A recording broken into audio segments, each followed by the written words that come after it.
All right, here we go. Here's an interview that nobody thought was ever gonna happen. Ever. Vlad and Wack100. I'm here, baby. I'm Yeah. here. You know, we saw some pictures of you in the game interview about a week ago. Yeah. You know, so people already know that we rock with each other now, but we're actually doing the real sit down. Definitely. First time here. I want to start in the very beginning. So you grew up in Pacoima. Yes, sir. Okay, and that's in the Valley. Yes, sir. Your parents, you grew up with mom and dad or just mom? Both. Okay. Well, you know, you could call both, you know, the typical household of the 70s, 80s, and early 90s. I say early 90s. Well, early 90s I was gone. You know, you got the mother and you got the father that's on drugs. So you just growing up. Mm-hmm. So your dad, was he on drugs the whole time or did it come later? I can remember probably to about 5 years old. So you figure probably like from 82, I can remember Pops on drugs. 82 to probably about 96. But at 96, I'd already been in prison a couple years. Okay. With the prison young. Did you know what your dad was on? Cocaine, crack. Well, crack came later. No, crack came in the 80s. Well, the mid-80s, right? Yeah. Okay. So, you know, you figure you got the typical party drugs, the powder, the marijuana. But when the crack hit, I understood it because my father was really one of the guys in the area who was a go-to guy to get their drugs.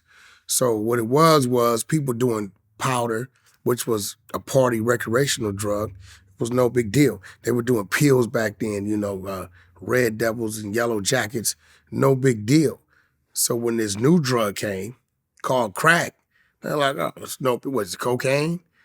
But when you hit that, it took you someplace to where you wasn't coming back. From my understanding, he was like, it kept you chasing the first high, but you would never get it again, but you would think the next one was going to be it.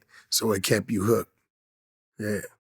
I mean, when crack hit Pacoima, did you see a difference start to happen? Hell yeah, you see the difference starting to happen. I mean, it was a different with everything. You seen the increase with guys starting to have materialistic things. You can't really say the things I know about today because people wasn't buying the real estate. They wasn't fixing up the houses. They was, you know, they have a Mercedes-Benz in a Section 8 house with a Section 8 driveway.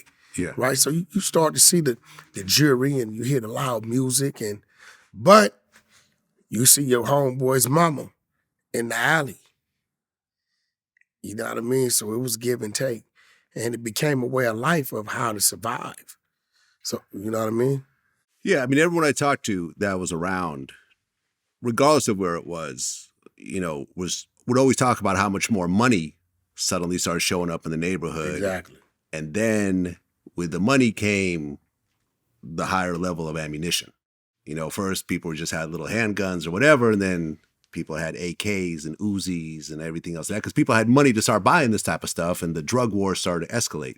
Yeah, well, you got to realize that the money that was recycled amongst the neighborhood was the government-funded money. Every now and then you get what we call a closet smoker. That's somebody that works. That's a functioning crackhead. You know, they can work and function. So their money was coming from, you know, where they worked at. But majority of the money was the first and the 15th, the welfare checks. And, you know, but who was being deprived? The kids. Yeah. And the households. Yeah. And guess what the kids started doing? Selling crack to get the money. Right. Sometimes to their own parents. Exactly. Yep.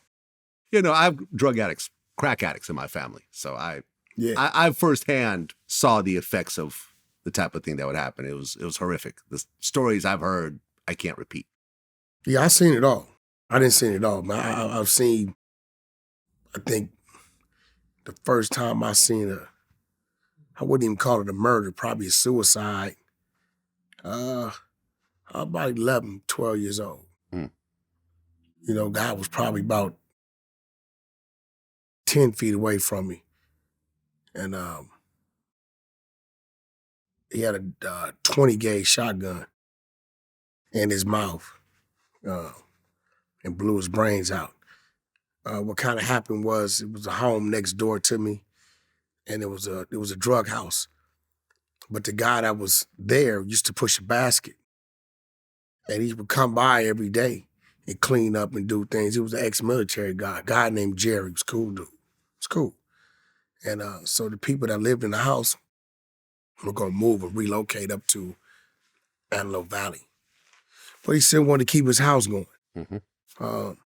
So maybe for like 9, 10 months, man, dude was cool. He would give him what he needed to sell, and then he would give him his personal because he knew he used.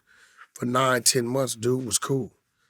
And one day we came down there, just, regular, check. He was gone. He was gone. The product was gone. The money was gone. So, you drive around the neighborhood, it ain't gonna take long. You run into some other crackheads, they're gonna tell you. They like, hey man, y'all sure do take care of your people. Oh yeah, Jerry's at the hotel on Sanford down the road, man, having a party. So we go down there, I knock on the door. And at 12 years old, I was a different 12-year-old because I hung around people 30, 25. I was, too mature for my age. And I'll never forget when he opened the door, the amount of smoke that came out of that hotel room. And it was probably about him and like 6 girls. So we got him out, got him in the car. We didn't put our hands on him or nothing. 2 other gentlemen that was with me, one of the gentlemen that practically raised me, who homie was, he told him, he said, look, man, we're not going to do nothing to you. You was loyal for the time you was loyal. When we get back to the house, I'll show you what I have for you. Long story short, we get back to the house. His basket that he used to push, he always kept it over there behind the garage with a tarp over it. So when we got back to the house, he goes and gets the basket, pushes it to the middle of the driveway. He said, there you go get whatever you got in the house and get you back to your basket. And this is a guy that was living on the street for years and went from that to living in a home, by himself, doing his thing. So he goes in the house, and back then we used to rabbit hunt. We used to go up to like Bakersfield and Button Willow hunt for rabbits and quail, right? So all the hunting guns was in the house. And I'm sitting there thinking, I said, hey, where'd all the shotguns and stuff? He said, oh, they're in the house in the closet. I said, let me go in here and get them before this dude come out here doing something crazy. I walk in the house, go through the back door, make my way through the kitchen, turn to the living room, and he had this big fish tank, 100-gallon fish tank. As soon as I crossed the fish tank and I opened the door, he was standing there, military style, gauge in his mouth. As soon as I opened the door, he locked eyes at me. It was like 1 second, 2 second, boom, he pulled the trigger. I watched the top of his cap hit the ceiling. I watched blood splatter on the wall behind him. And I watched the body just drop and slump. And it was like an ocean of blood flowing out of him. By this time, the 2 guys hear the gunshot. They make their way in the house. They said, oh man, we didn't want you to kill him. And I said, I didn't kill him. But when they went to like kind of go towards the body, I grabbed him. No, don't touch nothing. Yeah. Right? This comes from me watching miniseries. The crime scene at this point. This comes from me watching miniseries of Matlock. Right. That if you do not touch the body, that they can tell by the way the body fell and where the gun fell if it was a suicide or not. And the other dude, he made a run for the front door. So I had to grab him. Again, I'm like 12 years old. Hey, calm down. We're going to go out the back door. We're going to leave. And we'll call my mom and have her come over here, and then we'll let her make the call. And that's kind of what happened. They came in there, and they could tell by the position of the gun and I guess the blowback of the gunpowder, the way the body was positioned, that it was a suicide. And everybody was worried about me. And I think looking back on it now, I should have been worried about me because it didn't faze me. It had no bearing effect on me. At all. at all. Huh. It wasn't anything that I thought about. It wasn't anything I dreamt about. I didn't miss the guy. You know, my mentality was he did it to himself. And I think that was the start of the birth of Wack. And you got to remember that name in those days meant something totally different than what it meant these days. You know, you got some names that was given to you, and then you got some names that was earned. The evils, the killers, the whacks, the psychos, those type of names. You hear those type of names on a dude of age, right? That was an earned name. You know, you hear a dude named Lil Ant, or he Lil D, you know, those type of names is names people were just kind of given, right? And I think that moment set a numbness in me that I didn't know about because I really wasn't in touch with the reality of caring about life like I should have, like I do down today. Well, you were actually a smart kid growing up. Yeah, straight A Straight student. A student. You skipped the 5th grade. 6th grade. I Sixth went from grade. the 5th to the 7th grade. Got it. It's a big deal. Well, going to the school, I think it might have started about the 2nd or 3rd grade. I would blow through all the work, so I was disruptive in class. It was like we have nothing to do. So in the 3rd grade, I would come, check in the 3rd grade, and they would send me to the 4th grade class. So by the end of the year, came time for the 4th grade, guess what? I already did all that work. So now the 4th grade, I go to the 5th grade class. So when I was in the 5th grade, I was doing all the 6th grade work. So they're like, well, what are we going to do next year? So they sent me to take I believe like an aptitude test or something. And I was testing in the 5th grade, probably somewhere around 8th grade, you know, reading and math and stuff like that. And they was like, they made a decision to graduate me in the 5th grade. So I went from the 5th grade to the 7th grade, to junior high school. And back then, junior high school was 7th, 8th, 9th. Okay. Yeah. So what happened? A lot of times when kids are that smart and that exceptional, and, you know, I was in advanced programs when I was a kid as well, you know, they're college bound, they're high university bound, but it seems like around that age, you took a different path. You had, you know, I had 2 older brothers. One of my older brothers had went up to Sacramento. He had met an older woman, went up to Sacramento hustling.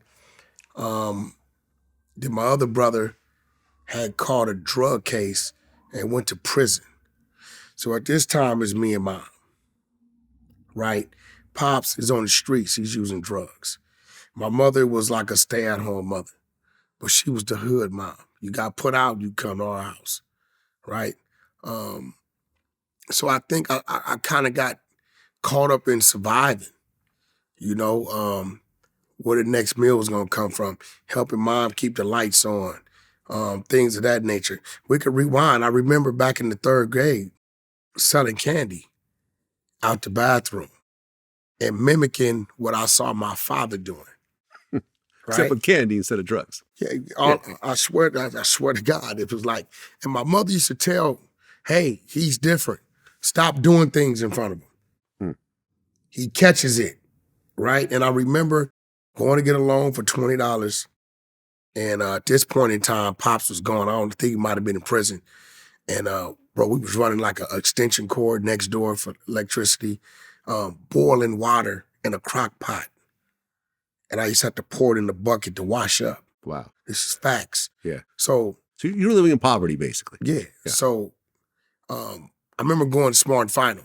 I brought a tub of cherry licorice, a tub of grape licorice, and I brought a mixed tub of blow pops, you know, right? So I went and bought another backpack that was identical to my backpack I had in class. And I used to ride my bike to school from Pacoima to Lakeview Terrace, elementary school called Brainerd Elementary, right? I should do it in 19 minutes flat, right? Have my little routine.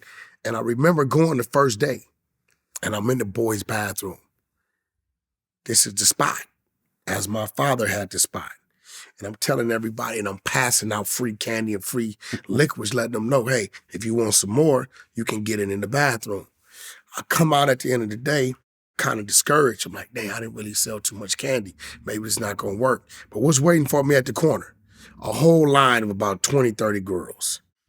The girls couldn't come into the boys' bathroom. So my light goes on. I get a runner. I get 2 runners, 2 girls that didn't mind coming into the boys' bathroom. And at the end of the day, I either paid them in money or in candy, whichever one they wanted. So from that point, it started rolling. I was making like, 50, 60 bucks a week profit, right? But now, while my mom was in there, I'll never forget it, watching was Walk by Faith and Not by Sight. Frederick K.C. Price. While she's watching Frederick K.C. Price praying to Jesus, right? I knew how to go get a money order. I knew where to go pay the light bill.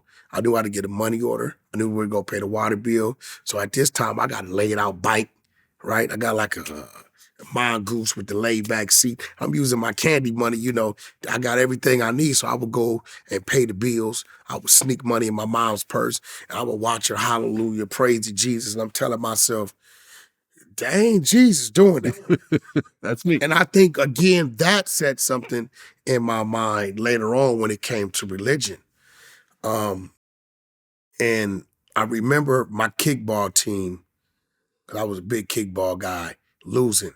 And I had this one girl, and she's on my Clubhouse app today, named Zavette Mitchell. She was tall, long-legged, and long as she got up there, we was everybody was gonna come in. And I remember them coming to tell me, in the bathroom, your team's losing.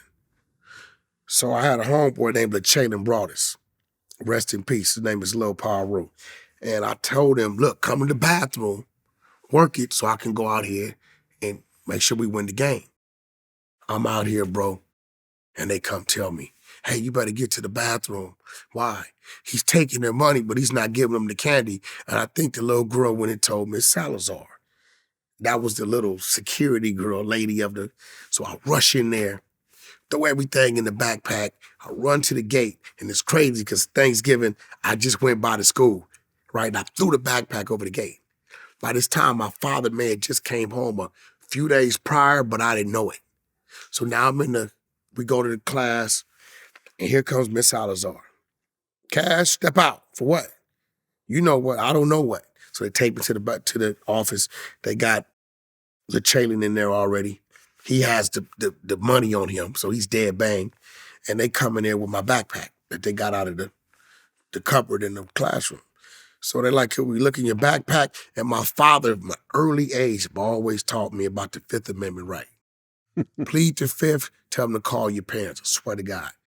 So I'm waiting on my mother to get there. She shows up with my father. I'm shocked. Oh, Pop's home, right? He's looking healthy, fresh out of prison. So he's looking at me and they like, well, we want to look in the backpack. And I said, cool, let them look. They look, they pour it out, pencils and paper and regular stuff. They like, it has to be. There's $5 in there, $5 bill. I said, well, I bought Hanson's. Never forget a Hanson's protein drink I would get from the 7-Eleven on the way home, right? And he said, well, the mother gives him that. We don't understand what you're saying. So they're like, well, they're telling us it's in this backpack. We're going to suspend him for 3 days. You can't suspend him for 3 days. We're giving that to him. He got caught with money. He got caught with nothing. There's no candy. There's no money. So we're going to send him on for the day. He'll come back tomorrow. They put my mother had this big Thunderbird. So they put my bike in the trunk. So when we get in the car, they go to lead the wrong way. I said, go that way. Turn over here. Let me out. I get out and go grab the backpack that I tossed over the gate. So he said, what's this? I said, it's the candy and the money, right? And he's like, well, where the hell did you learn that from? I said, well, you remember when the Mexican guy, when he comes by and he brings you the white stuff, and then, you give him money, and then he comes back and brings you some more, you give him some more money. So I just got fronted $20 and I've been flipping my money. And that's where I think that hustle mentality started. My name is Cash Jones. You can't have a name like Cash. Be broke. And you broke. Right. And that's where it kind of started. And from there, bro, I was just like a sponge. Whatever I seen, I would understand it, figure it out, and create a way of doing it for myself. Okay. So in your area, was the gang thing heavy at that point? Definitely. You had back then, you had what you called Valley Swans was there, and then you had the Pacoima Paru Bloods. I'm Little Wack. My brother is Big Wack. Mm. He's actual Loco Wack.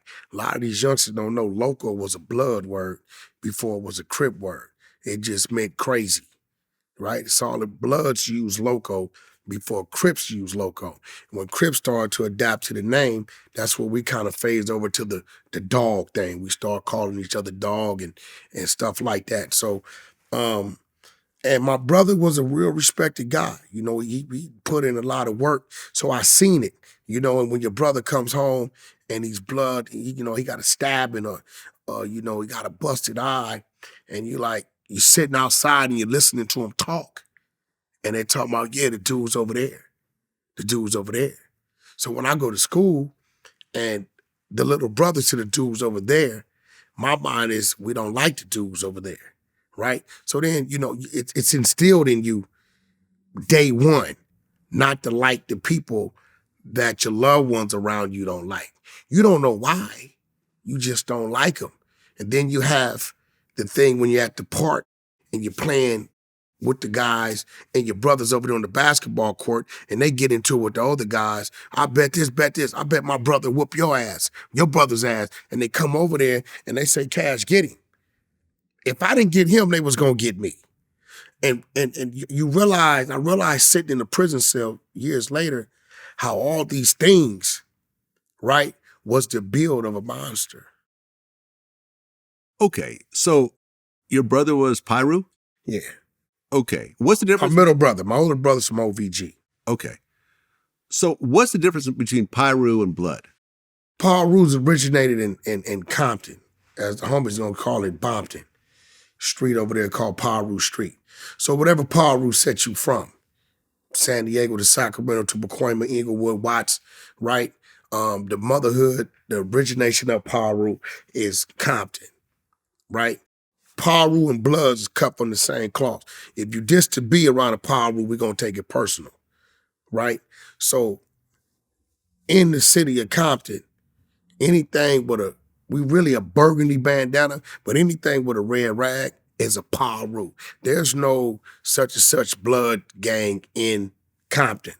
So the origination and the origin of Pyru is Compton. And what it did, it just spread, you know, from people going to jail, from people going to other cities and states, hustling and doing their thing. Now, my neighborhood, the twist with my neighborhood is PPB was originally Pierce Park Boys, right? And my homeboy B. Capone ended up going to Sylmar Juvenile Hall. And he's in there. And the Crips is kind of like, they seeing PPB and they know he's from Pacoima. So they like, were you from Pacoima, Pyru? And they kept pressing him. And they kept pressing him. And he just kind of embraced it. Nobody from Compton came to Pacoima and started the Pacoima Pyru movement. It really started at Sylmar Juvenile Hall with my homeboy B. Capone and running across some Crips who kind of assumed what he was from, and he just embraced it, and that's what it was, and he brought it back to the streets, and then that's just what it became. From there, homies started doing time. They going to county jail, youth authorities, juvenile hall. They running into Compton Pyrus and Inglewood Pyrus and other Pyrus, and they got tested. And they was passing the test, and other homies just embraced the city. So would you consider yourself a blood or just a Pyru? I'm original Pacoima Pyru blood, right? So both? We the only neighborhood that got a B behind the P. Right, because there's two P's and there's two P's and a B, right? Yeah. Where I come from, my era, is two P's and a B.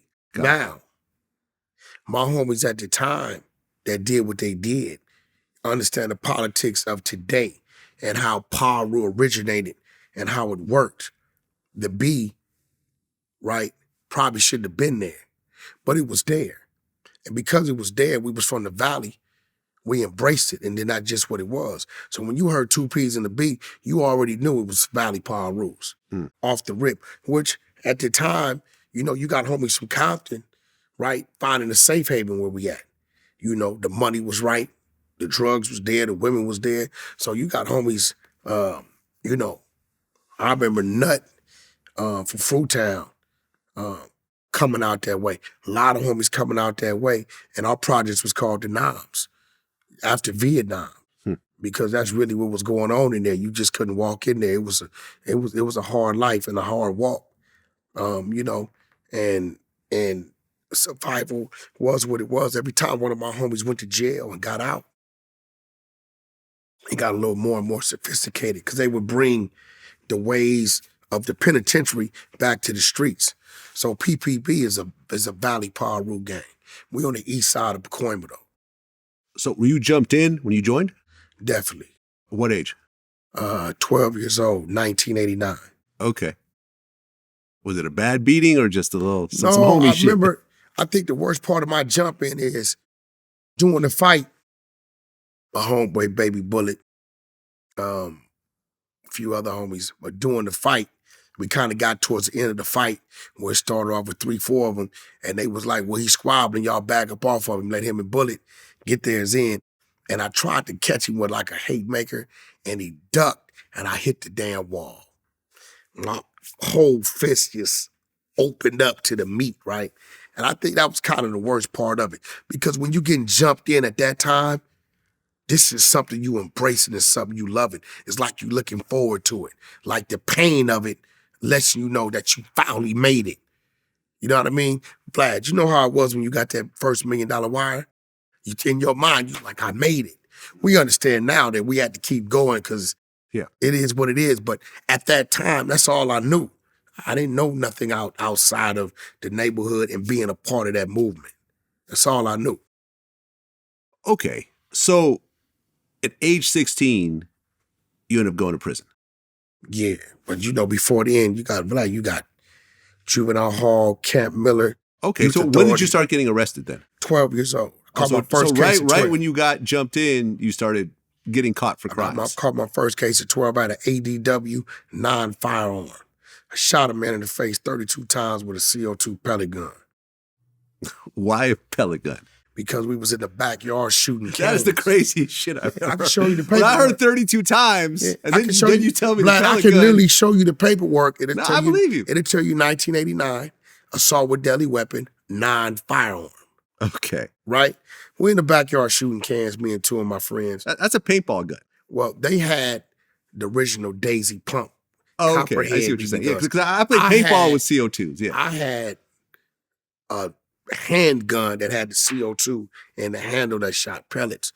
So I ran out of pellets and CO2. I went in the house to, change my cartridge. They're in the back shooting cans. I guess in the process of it, a Hispanic kid on the backside got hit by a BB. And when the father comes around, I don't know this.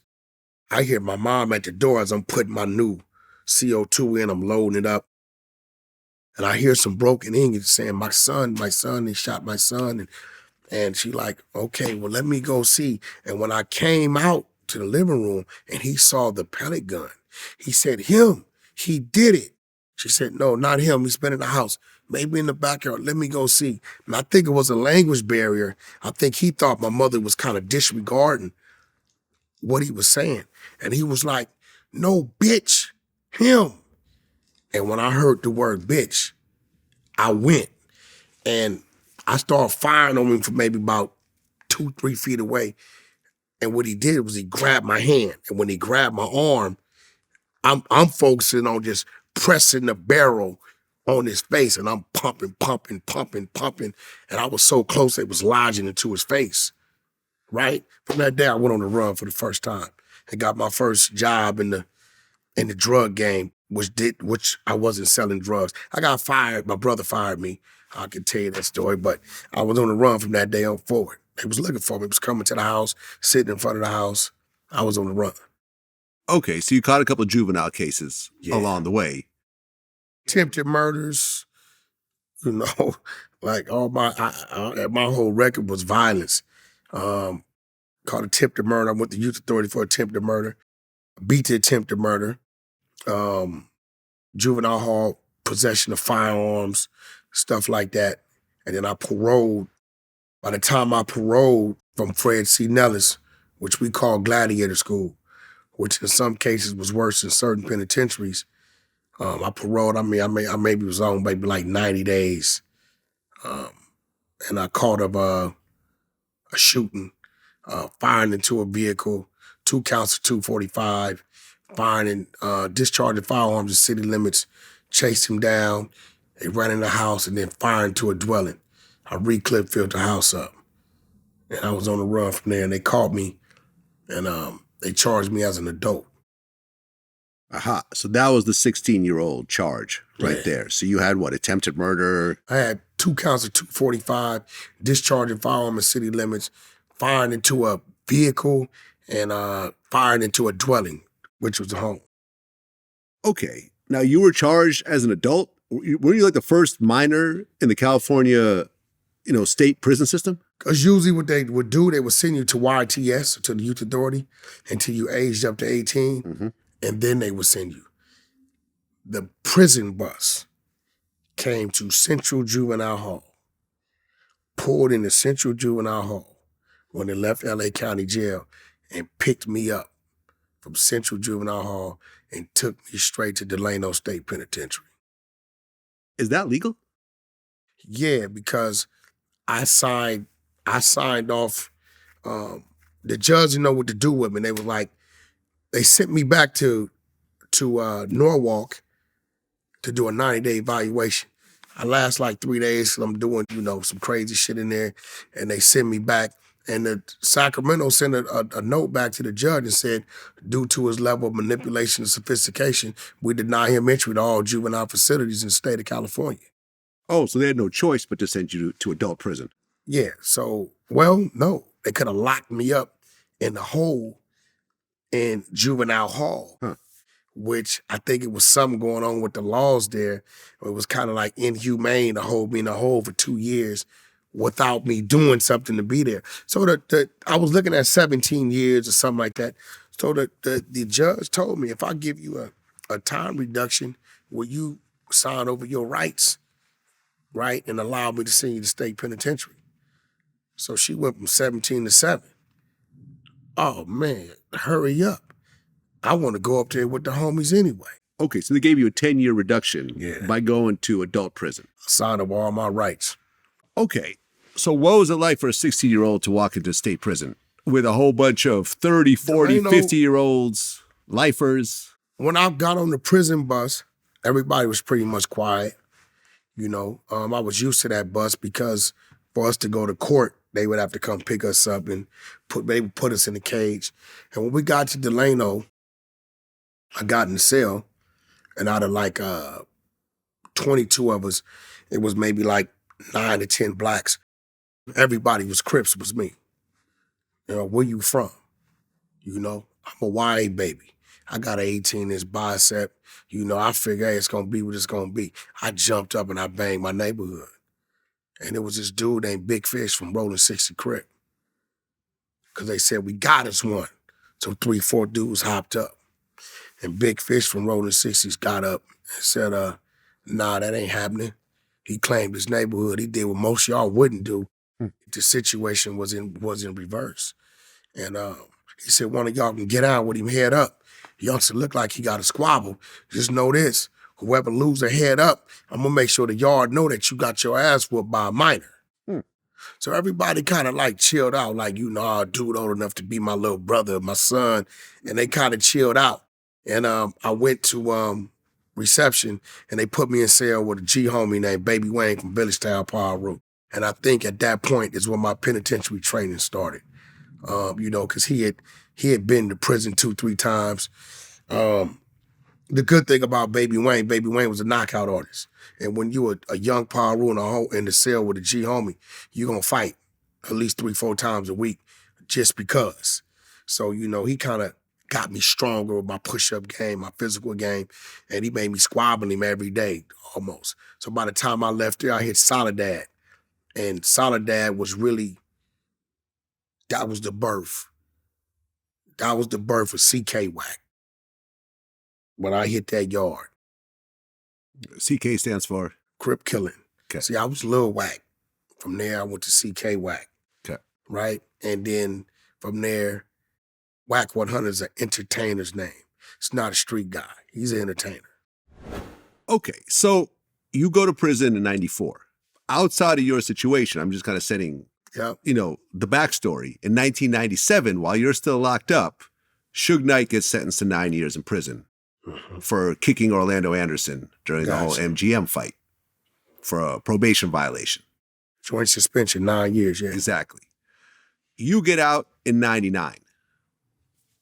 Suge Knight's still locked up. Still locked up. You're 19 years old when you get out? Yeah, I'm like 19. Okay. What do you do with yourself at that point? Here you are, you're in prison for how many years now? I did like 4 years? No, I did 6 years. 6 years, sorry. Okay. 5 years, 11 months. Close to 6 years. You're coming out 6 years, no high school diploma, right? I got my GED. Oh, okay. I got my GED in Central Juvenile Hall. Got it. But you have felonies on your record, which is a forever punishment. That means that you're going to have problems getting a job, you're going to have problems trying to get an apartment, etc. So what do you do with yourself at that point? And I got a son that's 5 years old at the time. So you get your wife pregnant, your future wife. She was pregnant before I went. She was like 3-4 months pregnant. Okay. So that was rough. So you didn't get to see is it son or daughter? My son. You didn't get to see your son take his first step, learn his first words, all of that, which is something I'm sure you still regret to this day. Yeah, that's the one thing I used to tell myself every day in prison, you a bitch ass nigga, you're not there for your kid. Because listen, I blame my father for not being there for me, right? Yeah. And crack was what it was. But now the gang culture, the gang violence, the streets, right, have me in prison. I'm not there for my son. So I was my father. And that's what scared me. That's what scared me when I came home in 99, was the fact that what my father did to me, I was doing to my son. And I never called my father like dad. Like I would call him by his first and middle name, Robert Lee. Just a lack of respect. I didn't respect you at that time. So while I was in prison, my son's mother at the time told me that her cousin's husband drives trucks. And yeah, he got this job. They pay him like $1,000 a day, this, that, and other. So yeah, okay. I'm calling home. My Uncle Bert, which is my father's brother, was driving trucks. So we called the truck driving school, say, hey, how's it work? What would it take? Because I'm trying to figure out what I'm gonna do when I get out. And they said it was like school was like $4,000 or $5,000. I'm telling myself, shit, I'm gonna have to get out and do something wrong to get that. I don't want to do that. What do you use? That's a DMV commercial truck driving book. Get it from DMV. So she went and got the book, took it to a lawyer. A lawyer sent it in to me legal mail. So maybe in my last 10 months, I studied and memorized the book every day. I knew everything about a truck. Just never driven one. So when I parole, before I go to my parole office, I go to the DMV. I take the Class A written test. I pass it. They give me a permit. Then I go to the DMV. I had a parole officer black brother named Mr. Hudson. When I walked in, he asked me what I was gonna do. I said, I want to drive trucks. I got my permit. Like, they don't offer that in prison. I said, I know, I just took it at the DMV prior to coming here. And at the time, I was on high control parole, SSU, gang unit parole, because of my behavior in prison and my controlling case. And he said, well, man, you got a 30-mile radius. You can't go. I said, brother, I got a son. I apply myself. If I was your son and you was sitting in the parking lot, what would you want you to do while I was in here? And he looked at me, he said, well, who you gonna drive for? I said, I have an uncle. He's never been arrested, has no felonies. You can call him. He said he's gonna train me. So I gave him all the information. The supervisor came in and looking at my C-file was bad, right? They called my uncle. Uncle tell him, we have a Qualcomm satellite system on the truck. You can track us, you know where we at. That's my little nephew. I've been around him forever. Wanting to help him. Just I'll pay them, this, that, and other. So they make a deal. They said, we're gonna let you go. But every 10 days, regardless of where you're at, you would stop at a police precinct, give us a fax number, and then we'll fax you another 10-day extension. Hmm. My uncle told me he couldn't pay me number $300 a week. So in my mind, I'll go out here real quick, learn how to drive, get the license, get my own truck, right? Learn how to drive a truck wasn't gonna happen that fast. Everything else I was pretty good at, but the backing. So I realized that every time we went to a dock, the guys would unload the trailer and my uncle would give me a $500 check that was blank to give to what they call lumpers. So I went back there and started learning how to lump, use the powder jack and what they call the high tie to stack the load, right?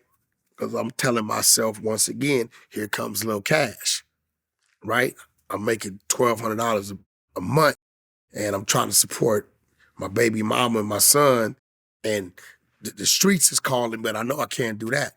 So I made it to where every time we pulled into the dock, I would be driving. He was in the sleeper. I would go in the back, unload the trailer. He'll give me the $500 check. I act like I'm going to the restroom, put it in my pocket. I was making more unloading the trailer, him not knowing, than actually driving the truck. So it started to make sense. And that's kind of how my journey began. And we got into auto logistics. And once we got into auto logistics with Select One, I worked for my uncle, so I was never ran. The money changed. And after about 5 months, they said, hey, Bert, when you gonna let your nephew go? And that was the whole idea. Like, you can have him now. Oh yeah, we need more drivers. And they put me in the truck, and I'll never forget, they was paying me $1.10 all miles, empty or loaded. And I would go from LA to northwest of Seattle, 2-3 times a week. And truck driving is what made me my first couple $1 million. And from truck driving, it led me into real estate because I had a tax problem.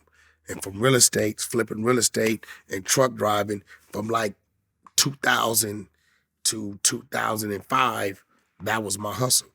I didn't really get into the business of music until Ray J. Okay, so was it around 2000 that you started coming around Death Row? So from what I understand, Suge had a homie in prison named Pooh. That's my homeboy. Right, but Suge knew him as well. From prison. From prison. And when Pooh got out, he started bringing you around Death Row. So when Pooh got out, Pooh paroled. Now, me and Pooh grew up together, 5 years old. Our daddies was best friends. Our daddy smoked crack together. We played football together. We did everything together. The only difference with Pooh is I went to school, he didn't. So his name was Deshaun Lucas. We called him Pooh Ryder. Pooh Ryder caught a case, 1992. He didn't even catch a case. We had one of my homeboys, coward dude, live in Vegas, who allowed him to take a case, and he got 10 years but half, so we ended up doing 5 years. Pooh was a rider. Pooh was a straight warrior. He was my right hand. He didn't think about things, he just did things. So at CMC is when he ran across Suge. Suge at the time, all homies knew, if you was a rider, you was from Paru, and you had a day coming, right, and he took a liking to you, you parole, you go to Death Row. Reggie Wright was there running the show, and he'd give you a job. And that's what Pooh did. He paroled, went to Death Row, and that's what he did. I took the truck driving route. So Pooh was like, homie, take me down to the road. I want you to meet everybody, right? I want you to meet everybody. Pooh's, he always trying to pull me into something, right? Because he know if anybody has my ear, he does, right? But again, on the flip side, I'm the only one that has his ear that can calm him down and stop him from doing things. And at the time, Pooh was living in a house in Tarzana with the guy Rillis, who was the Tupac lookalike. Right? Sounded like. Yeah, sounded like, but he was really from Dallas, right? And I think Kurt Cobain, producer out of Chicago. So they were all in the condo right here in Tarzana. And Pooh was like the security of that, make sure they were straight. But he was Suge's bulldog. He put that work in, whatever needed to be done, he did it. So with Pooh, I went up to the road. That's when I met Reggie Wright. I tell people, Reggie was running the row. When my introduction to Death Row was Reggie Wright. Right, exactly, because Suge was locked up. He was locked up. And basically Reggie was doing the day-to-day. The day-to-day. Now, I talked to Reggie about this morning. So he said that, there's a lot of Pyrus around. A whole lot. And everyone wanted to basically beat people up, push up on people, extort people, make people feel uncomfortable. But you were a little bit different. You would always ask about the business side. Exactly. So Reggie was like, okay, this guy is not like all his homies. You're interested, okay, how does this money work? How does publishing work? How does masters work? How does distribution work? Everything else like that. I wrote a book in prison, and the book was called Infiltration. It was 13 chapters. And my idea was to get an artist to do a song to each chapter, create the CD, put the CD on front of the book. You can't buy one without buying another. Dub C actually was the first artist to give me my meeting through means of Al Pittman, G-homie from Westside Paru, 134th Street. And so when I first started going up there, I'm talking to Reggie about that. And another side Reggie seen, I don't know if he talked about it, is we went to the Soul Train Awards. And after we went to the Santa Monica Airport Museum for the after party. And this when all the Snoop Dogg Death Row stuff was going on. Keita Rock from Rolling 60s was on the Death Row side at the time. And when we came into the situation, the riot kicked off. And me and Keita Rock found ourselves shoulder to shoulder, fighting. We fighting all kind of cats. Keita Rock had, I want to say it might have been Nate Dogg. He had Nate Dogg, and he was hammering Nate Dogg, rest in peace. Not saying that, but this is just what it was. And while he was hammering Nate Dogg, a dude that broke a Corona bottle and was going to slice Keita Rock. When Keita Rock looked up, I seen it and knocked the dude out. On the flip side, on the other side of the room, it's a dude named Big Fade from Insane, right? I'm watching him knock dudes out on their side. He's standing them up with the left, knocking them out with the right. And it's crazy because me and Big Fade met on the battlefield and we comrades today behind it. So when we get back to the Death Row office, Keita Rock tell Reg, hey, Reg, we need to keep him around. He's solid. Now, Rock at the time was calling dogs. You know what I mean? When it comes to the Rolling 60s, it's a lot of names mentioned, but he's one of the ones. And from that day forward, Reggie gave me his information and he would call me and I can call Reggie direct so I can come to Death Row with or without Pooh. But when I would come up there, Pooh just wanted to ride. When I came up there, Reggie lent me his ear and he would educate me on how the business worked. Okay, then that next year, 2001, Suge gets out of prison. Comes home. Now, Reggie ends up putting you and Suge on the phone together. Exactly. And then that's what starts the relationship? Start our relationship. When Reggie was calling the dogs, if you was going to get 86, it was going to come out of Reggie's mouth. If you was going to get promoted, it was going to come out of Reggie's mouth. If he was somebody, hey, yo, man, you need to meet this dude. He's smart. He's a rider. He got his own business going on, right? He got a trucking company. At the time, I already had like a Escalade and a little E-Class Benz. I had a crib, right? And it Suge like shit, keep him around. I see you when I come home. And that's what it was. And when he came home, it was my first time seeing somebody like us move the way he was moving. Because he was moving. He never sat still. And it's like he never slept. He'd go in his office and nod for about 20, 30 minutes, and he's on another 8-9 hour run. And understanding now, how I understand the business now, I see where Suge made a mistake back then. Because I kept hearing he was blackballed. Now, Reggie, I don't know if he told you, set up the Koch deal to sell the first half of the Death Row catalog. Mm-hmm. Yeah. Right? Now, Koch is a distribution company. Yeah. And Suge would always say, I can't get distribution. It wasn't that he couldn't get distribution, it's that they was keeping him away from UMG distribution. Yeah, no, I remember. He wanted back in. Right. Yeah. I'm just going to say this. When I was at Universal Records, VladTV was part of SRC, and we were in the Universal building. I remember going to one of the security offices, and there was a picture of Suge in the office, and it said, do not let in. That's a fact. And there was a guy, the president of Universal, would come in. There was a guy, armed security would walk him into the building and then wait outside the building the whole day. Yeah. The whole day until he came back out. He would walk him to his car. And from what I understand, it was all because of Suge. Exactly.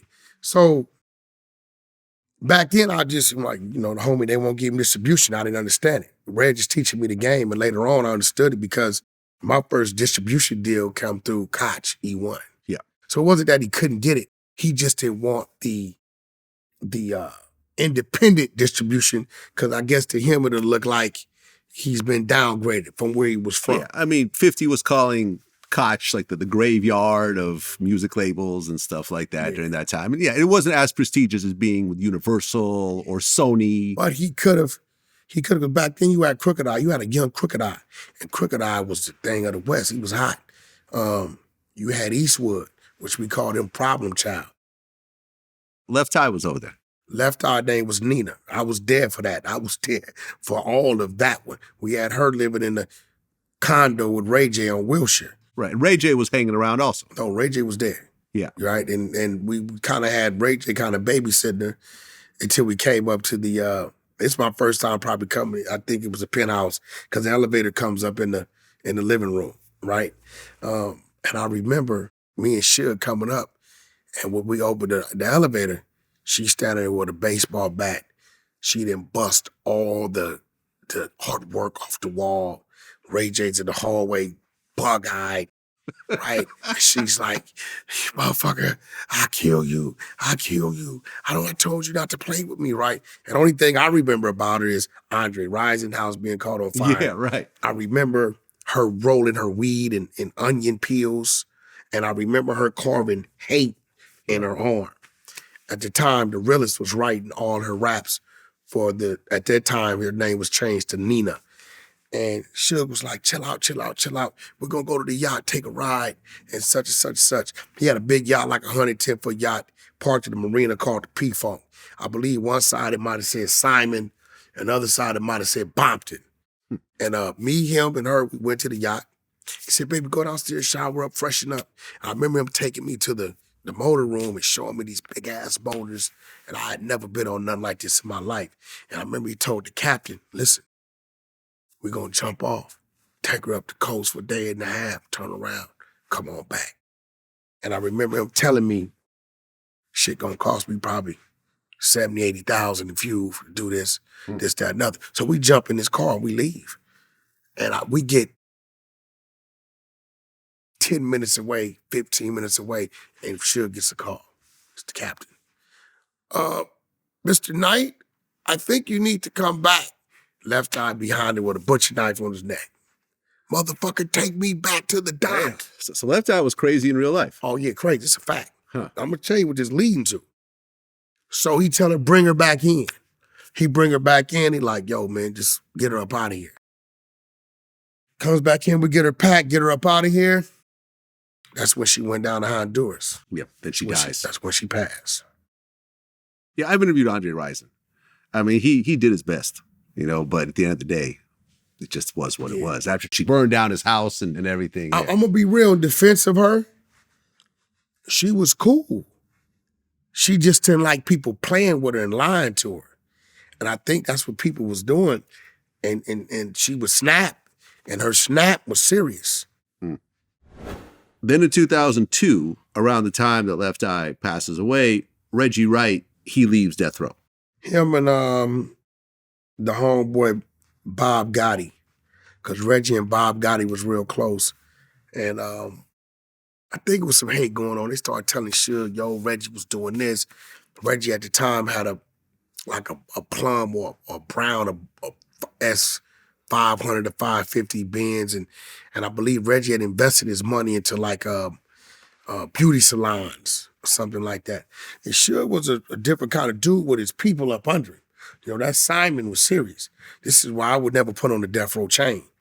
I would never seek employment from Death Row, because once you put that chain on your neck, you fell up under his rule, right? Well, I gotta go. Simon said go. So I won't call him Simon.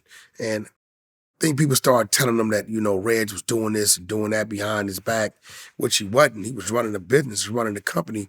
A lot of people don't know that building wouldn't even been there when Suge paroled if it wasn't for Reggie. Yeah. Reggie put that whole building under his name, like $4 or $5 million situation. Reggie was the one keeping the money float and pumping out projects, Too Gangsta for TV, Dysfunctional Family soundtrack, things like that. And I think they got rid of Reg, and then Bob Gotti came up there because Reg was over security. And when he came up there, they tried to make him work on the Sunday, work the gate on the Sunday. Bob, a gangster, he wasn't going for it.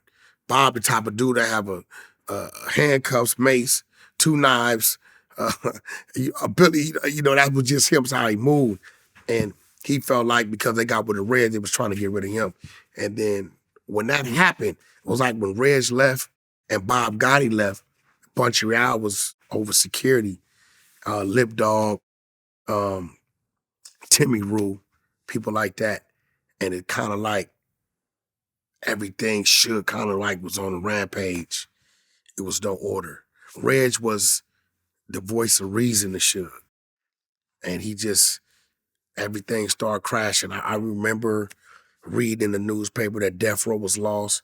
I remember them coming with the change that said The Row.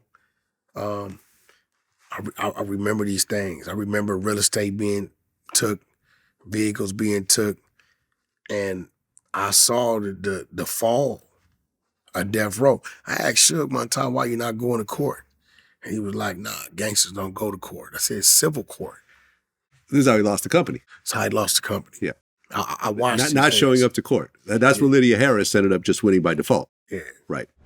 So we fast forward to around 2007. Was that when you met Game? No. We can't do that. We got to go back to 2005, 6. Okay. When Ray J gave me my first shot at having a real position in the music industry. From this project came Sexy Can I. Aha, with Young Berg. Exactly. Okay. And nobody believed in Ray J, and Ray J gave me a shot. Like, he'd tell you, gave me a shot.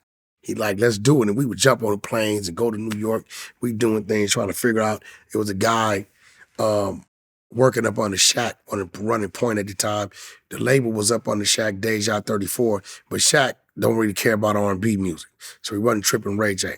The secret to my success was DJ K. Slay. Through him. Rest in peace, man. That was my homie. Yeah, through him gave us New York radio. And we put K. Slay through some shit. Because we did mixtapes, Snakes in the Grass mixtapes. We had to animate it. Kim Kardashian on it, right? They tried to sue Slay because he hosted it. But through that came Sexy Can I. And from Sexy Can I, Ray J was back on. And from that came the reality shows For the Love of Ray J, Family Business, so on and so forth. And my meeting with Game, I don't know if that was your first time meeting Game. He was with me. Lil Jon was with me. We was at the Four Seasons. No, I met Game in 2004. Yeah. I didn't meet Game until 2007. Yeah. 8. Like I said. I was at the Four Seasons, meeting with Suge, Lil Jon, and Zap from Food Town Power Root. Lil Jon still with me today. And I got a call from the homeboy Briss from West Side Power Room. And he said, yo, man, where you at? I said, we at the Four Seasons on Doheny. He said, bro, these G Unit dudes got us blocked in. We had to hide on Sunset. We slipping. I said, I'm on the way. Suge and Game was beefing at the time. Right? Right, because Suge got shot in 2005 in a Kanye's Miami party. Yeah. Game was there. Not to say he had anything to do with it, but Game was there, and there was some funk around that time. I talked about the situation with Game. And that was me and Suge's beef. We were beefing at that point in time. Like I said, I'm not the one that, fired the shots. I happened to be talking to Kanye at the time. I heard the gunshots, and everybody in that party was running out of that party. And I kind of just walked out. Ye took off crazy, which he should have. Yeah. But yeah, everybody took off. I kind of walked out casually because, again, go back to the beginning of our interview, I'm accustomed to gunshots and dead bodies and niggas getting shot. And I walked past and I seen Suge on a wall kind of sitting with his legs spread open, shot with blood coming out of, his pants. And he looked at me and I looked at him and shit. I don't know what he thought, but I was like, damn. I remember just saying, damn. And then I walked out of the Shore Club and went to the beach, and I just walked on the beach, and I was like, damn, niggas really just shot Suge. It's crazy. But yeah, there really was some bad feelings over that whole situation. Well, this was the thing. It wasn't on Game. Game tried to come.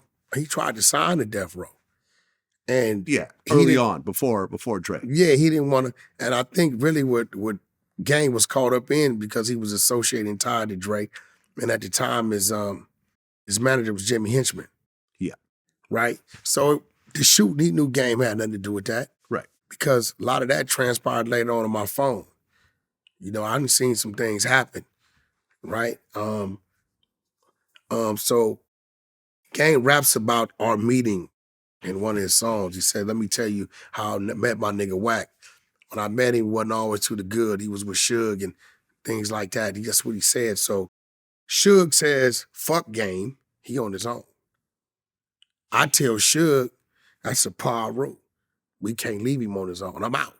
I'm in my own car. Right? At the time, I got a 500 Benz like Reg, right? Like a burgundy joint.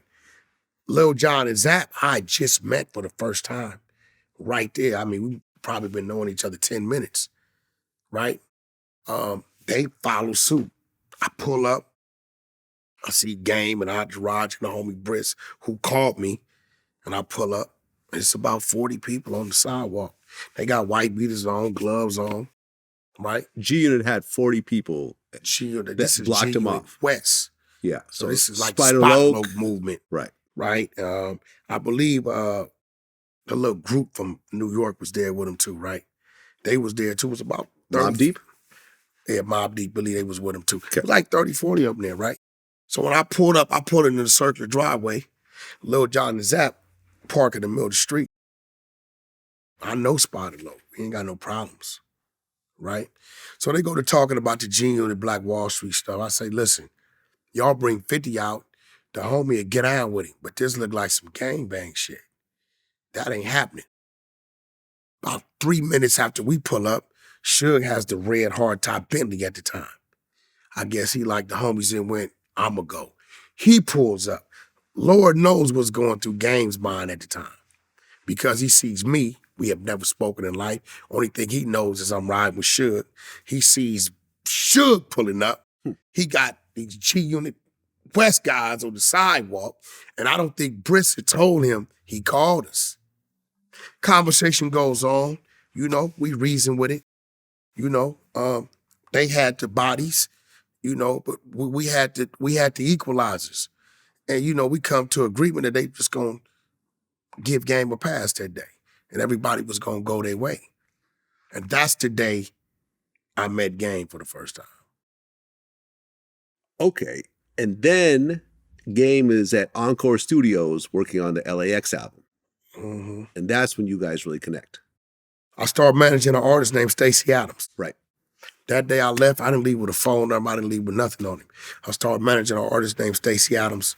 And I'm thinking, you know what? I could use a Game feature. So I started to reach out. One of the homies put me in tune with 2 T's from Bounty Hunters, who's head of TDE security today, but he was Game's head of security. Lived in the house with Game. Yeah. At the time, right? He said, yeah, we had Encore, come up. So we go to Encore, I go to Encore Studios, and he rapped about it. He didn't tell no lies. When I walked in the studio, he was in the booth. And he motioned for me to come to the booth. I walk in the booth. He went in his pocket, gave me everything he had. I'm like, what's this for? He said, what you did for me that day. I tried to give it back to him. I'm like, I need a feature for my artist. He said, keep that and I'm gonna do that too. Right? Which he did, the feature. And he said, man, you know, we're gonna be up here every day. Come on. So I started coming back.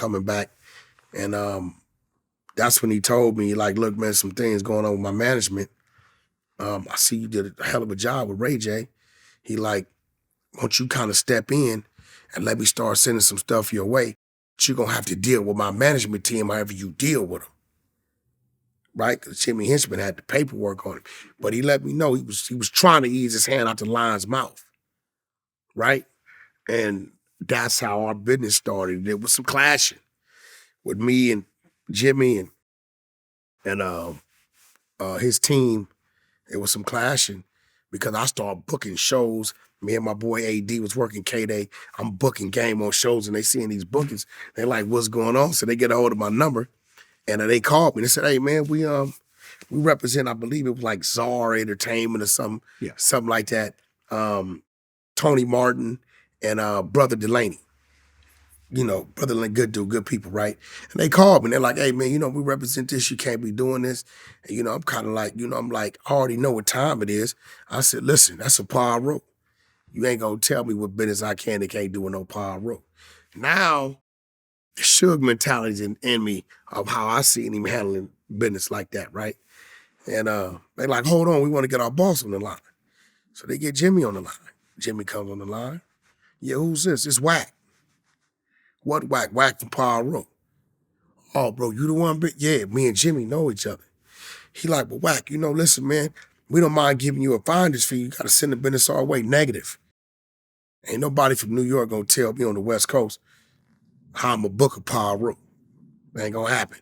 Game gave me the green. I'm not caring about what they saying. He already told me you're gonna have to deal with that. I'm giving you the green to do business up under my name.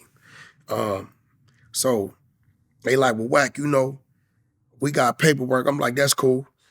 I got a flag in my right side of my back pocket that say that that's what's gonna continue to happen.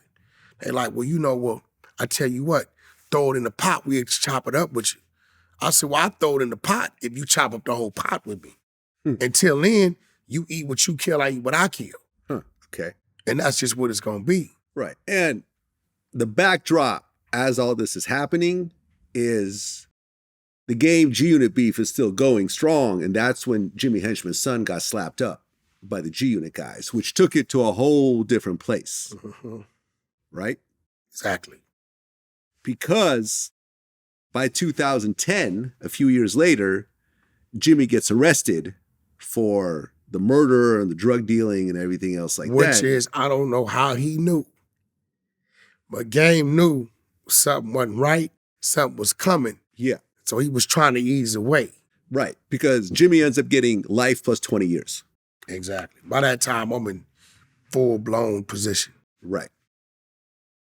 So then by 2013, Game leaves Interscope.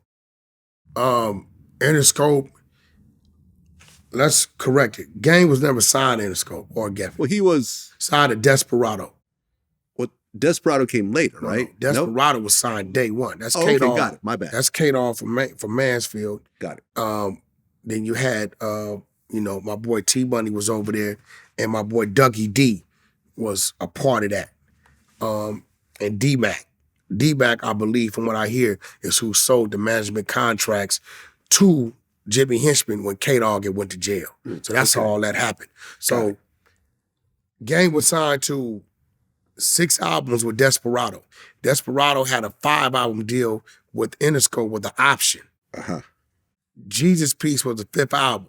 Right, because he was Aftermath, and then he got pushed to Geffen, and then that's because you got 50 trying to move him around. Yeah, because 50 didn't want him on Shout on out the to same Kevin label. Black, because Kevin Black Yeah. was kind of the one that was like keeping it solid with Game. Right. You know, like, because they was trying to kill Game off Right. on the radio and all that stuff, and Kevin wasn't going for it. But by 2013, he left the whole Universal system. No, he didn't leave shit. Tell you what happened. Okay.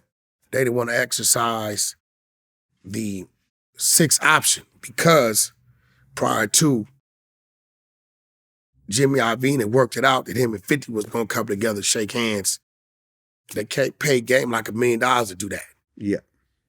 Game got his check when he shook the hands. When the check cleared, he dropped 100 bars, 300 bars, Right. dissed the shit out of 50, Right. kept it going. So what Game did single-handedly, what he did for himself was he blew himself up, but he destroyed G-Unit.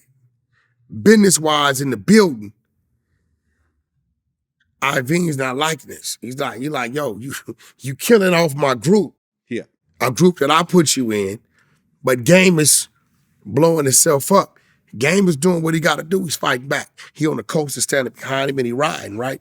So when they didn't exercise the option, this is when you start hearing Cash Money.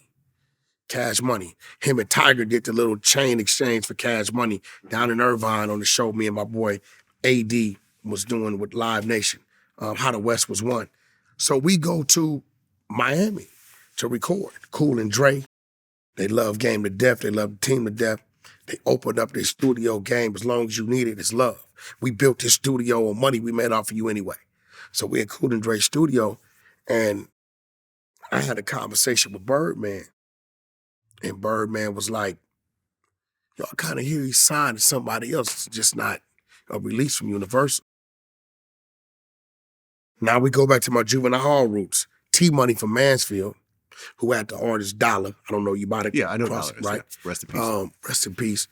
T-Money, we go back to Juvenile Hall. T-Money, a Crip from Mansfield. He was a little rod. He used to diss all his enemies. I used to fight Crips for T-Money as a power rule because he had heart, right? Because they would try to gang up on him. So I called T-Money, T-Money, can you put me in contact with K-Dog, with Kenji? He like, yeah, cool. So me and my wife, we fly to New York. The time I got a relationship with Alan Grumblack. Gang give me 5 Koch. songs. Yeah, yeah. It was Koch. Yeah. It was Koch at the time. Koch was just converting E1. Right. So at the time, Game gives me 5 songs, features on them. And I fly up, I press play. I'm like, they like, oh yeah, that's Game. That's a big deal. So we signed the Cash Money. I said, well, I can if I deliver him to you, what kind of budget would you give me? So I negotiate the budgets, things, this, that, and other. They like, you delivering, we'll give you this. I said, well, I'm gonna need this for at least 3 to 5 albums with escalations. And like, you bring us back a release and show us that it's cool with Cash Money, and we'll do the deal. Now, what people didn't know, I was operating off my last like 150,000. So I'm in Miami on my own dime.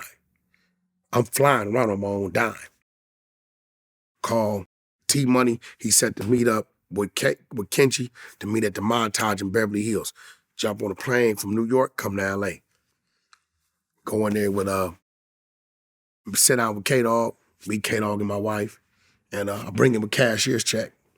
I said, regardless of whatever your decision is, today or not, that's for you out of respect to meeting with me. I said, I know Game owe you another album. This is what I'm trying to do. K-Dog at the time had a bad taste for Game. He figured Game destroyed everything he was trying to build. This, that, and other, the shoe deal, this and that, this and that. I said, I understand that. K-Dog, we from the streets. We both been to the penitentiary. This is what I'm trying to do for me. Game just happened to be the person I'm doing it with. He looked at me. He looked at the check.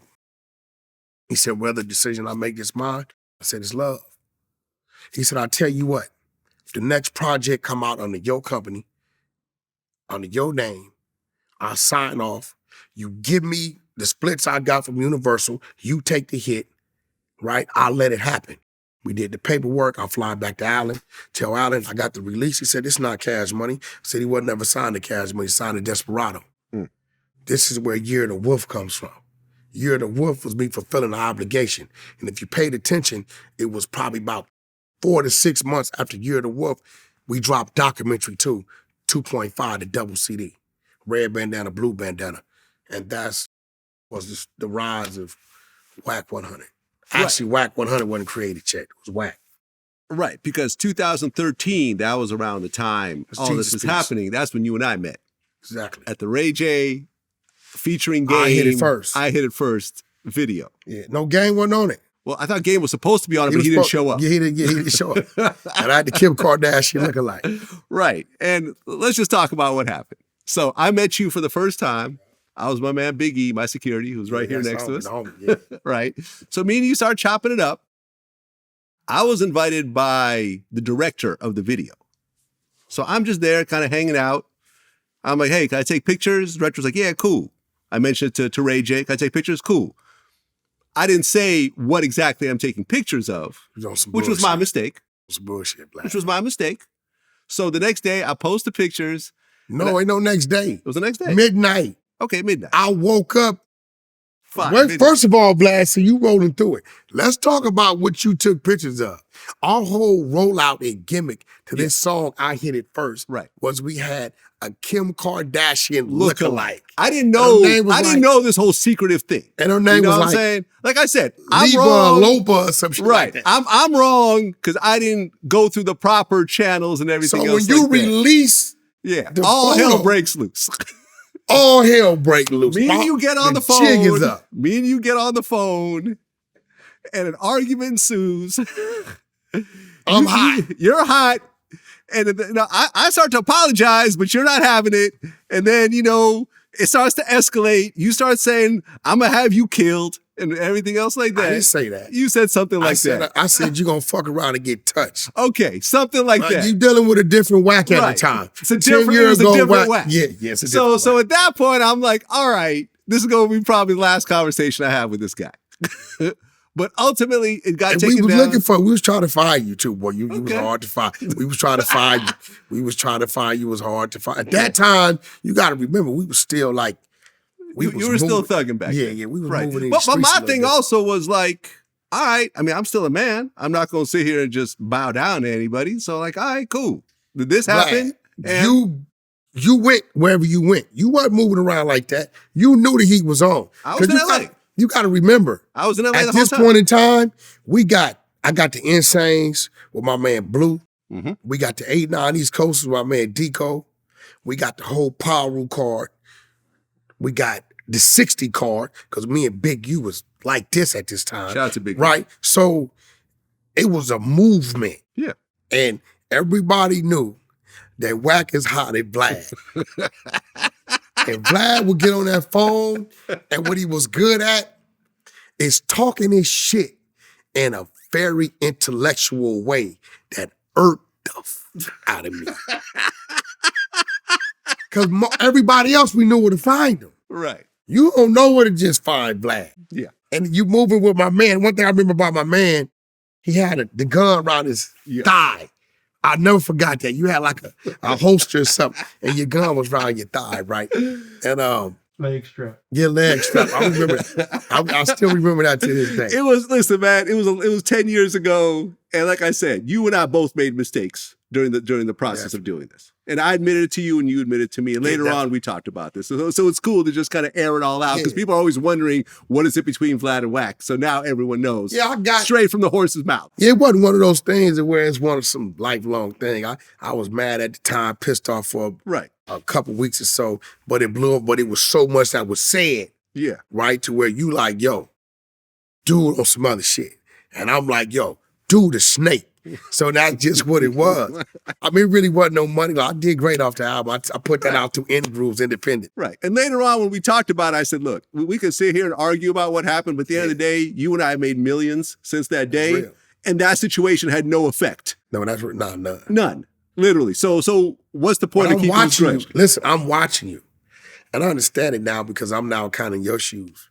Time I look up, something going on with this artist. Something going on with this artist. Yeah. Something going on with this artist. But you kind of hear half the story what's going on, right? That's how it always works. Yeah. Right? Unless you're on both sides of it. Whoever you talk to, they're going to tell their version. And I'm like, yo, I'm telling myself, now I'm feeding my ego to try to justify my wrong, right?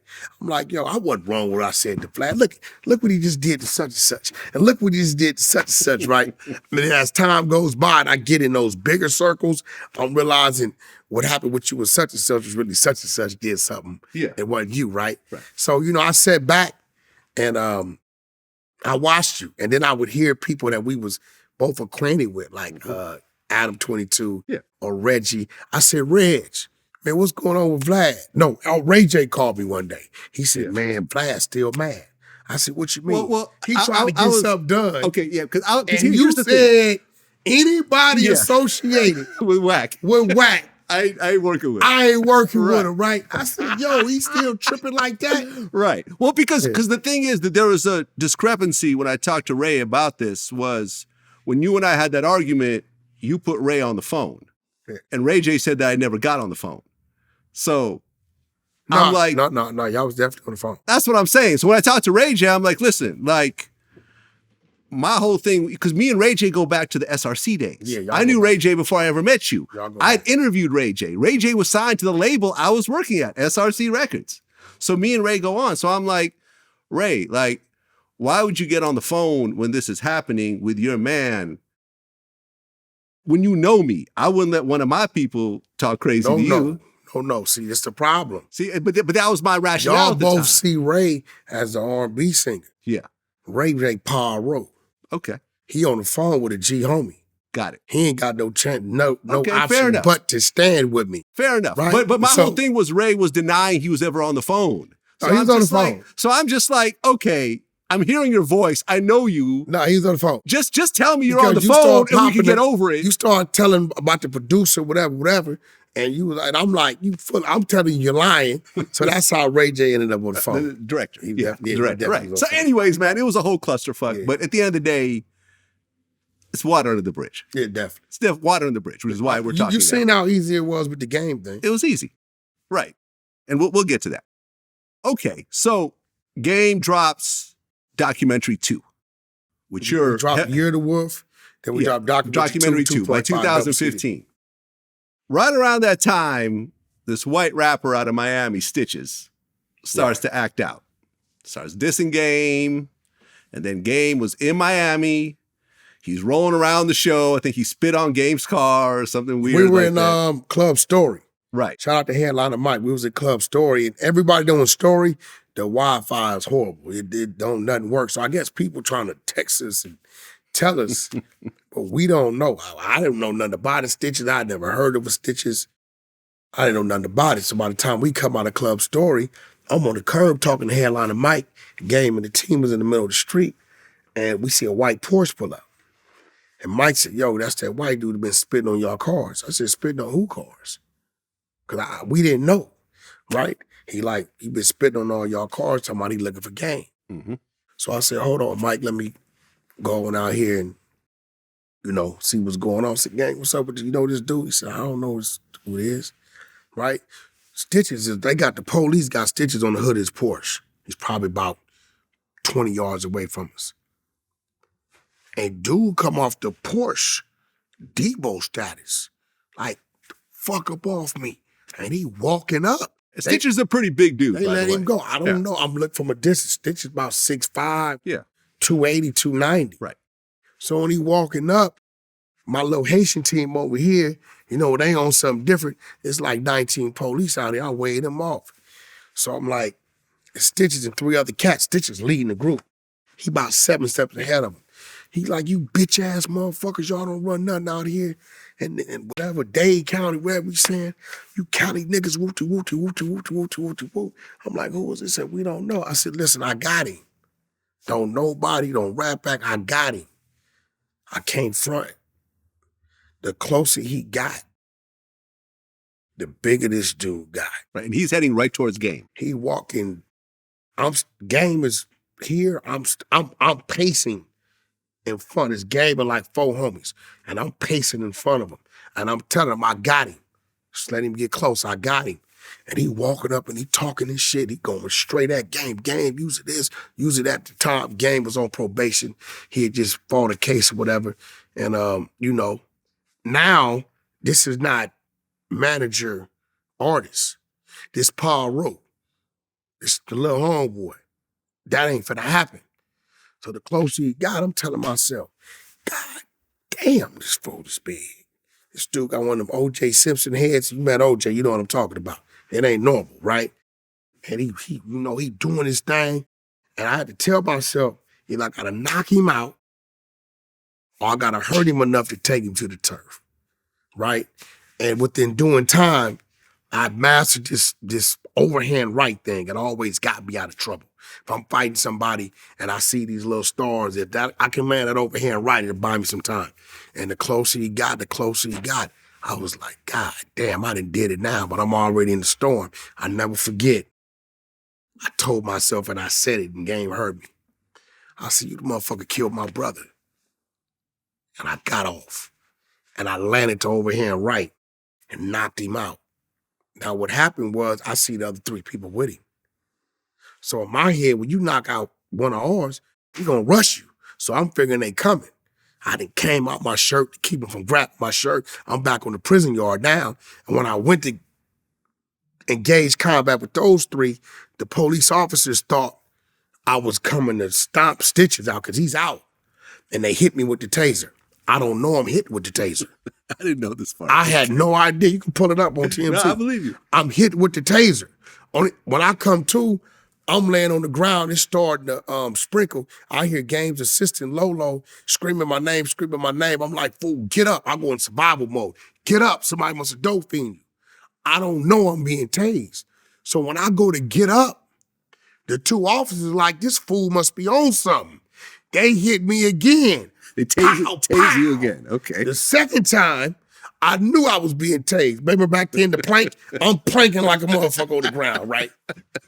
My man Headliner Mike is screaming to the cop because he know him, right? Big something. Nah, this my brother. This, that, another stuff. They finally stopped juicing me up. I got 4 hooks in me. 2 here, 2 here. They take me to the, this is probably the first time I hit social media. I'll tell you what happens. Mm-hmm. They take me to the holding tank. I had like a couple $100 in that little bitty pocket on your jeans. I'm mad now. I didn't went back to the penitentiary. I'm telling the officers, yo, let me out. I got some money right here, you can have it. Let me out so I can get down with the other 3. They're like, we're gonna rack the gate, but you can't go in. We'll rack them, they come out, y'all do your thing.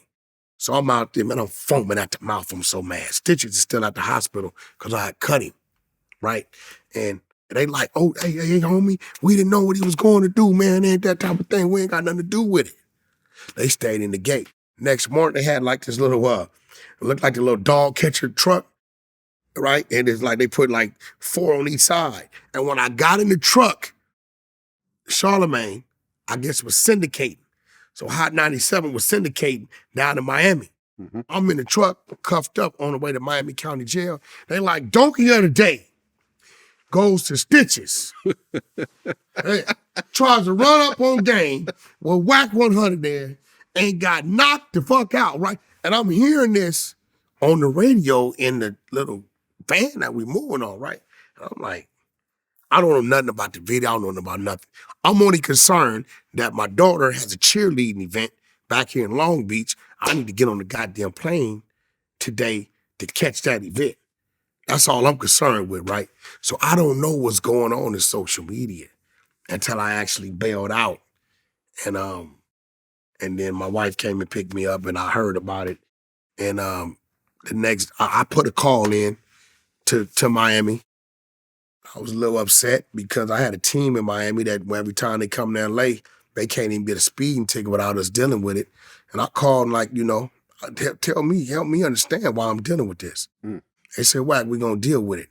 If you recall, the next day, Stitch's homeboys baited him into a parking lot.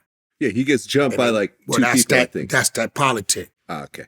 And then maybe about a month or 2 later, Stitches called me.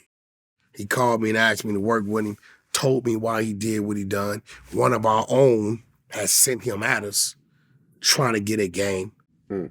And, pretty much let me know what it was. And ever since then, Mr. Stitch has been cool. He check in with me like maybe once every 2-3 months he'd call me if he changed his number. Okay, and that same year after the Floyd Mayweather-Pacquiao fight, that's when you got into it with Michael Jordan.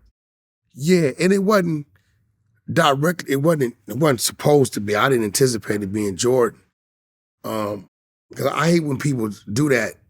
They say it like they do it with Tupac. Tupac shot the police. No, he didn't.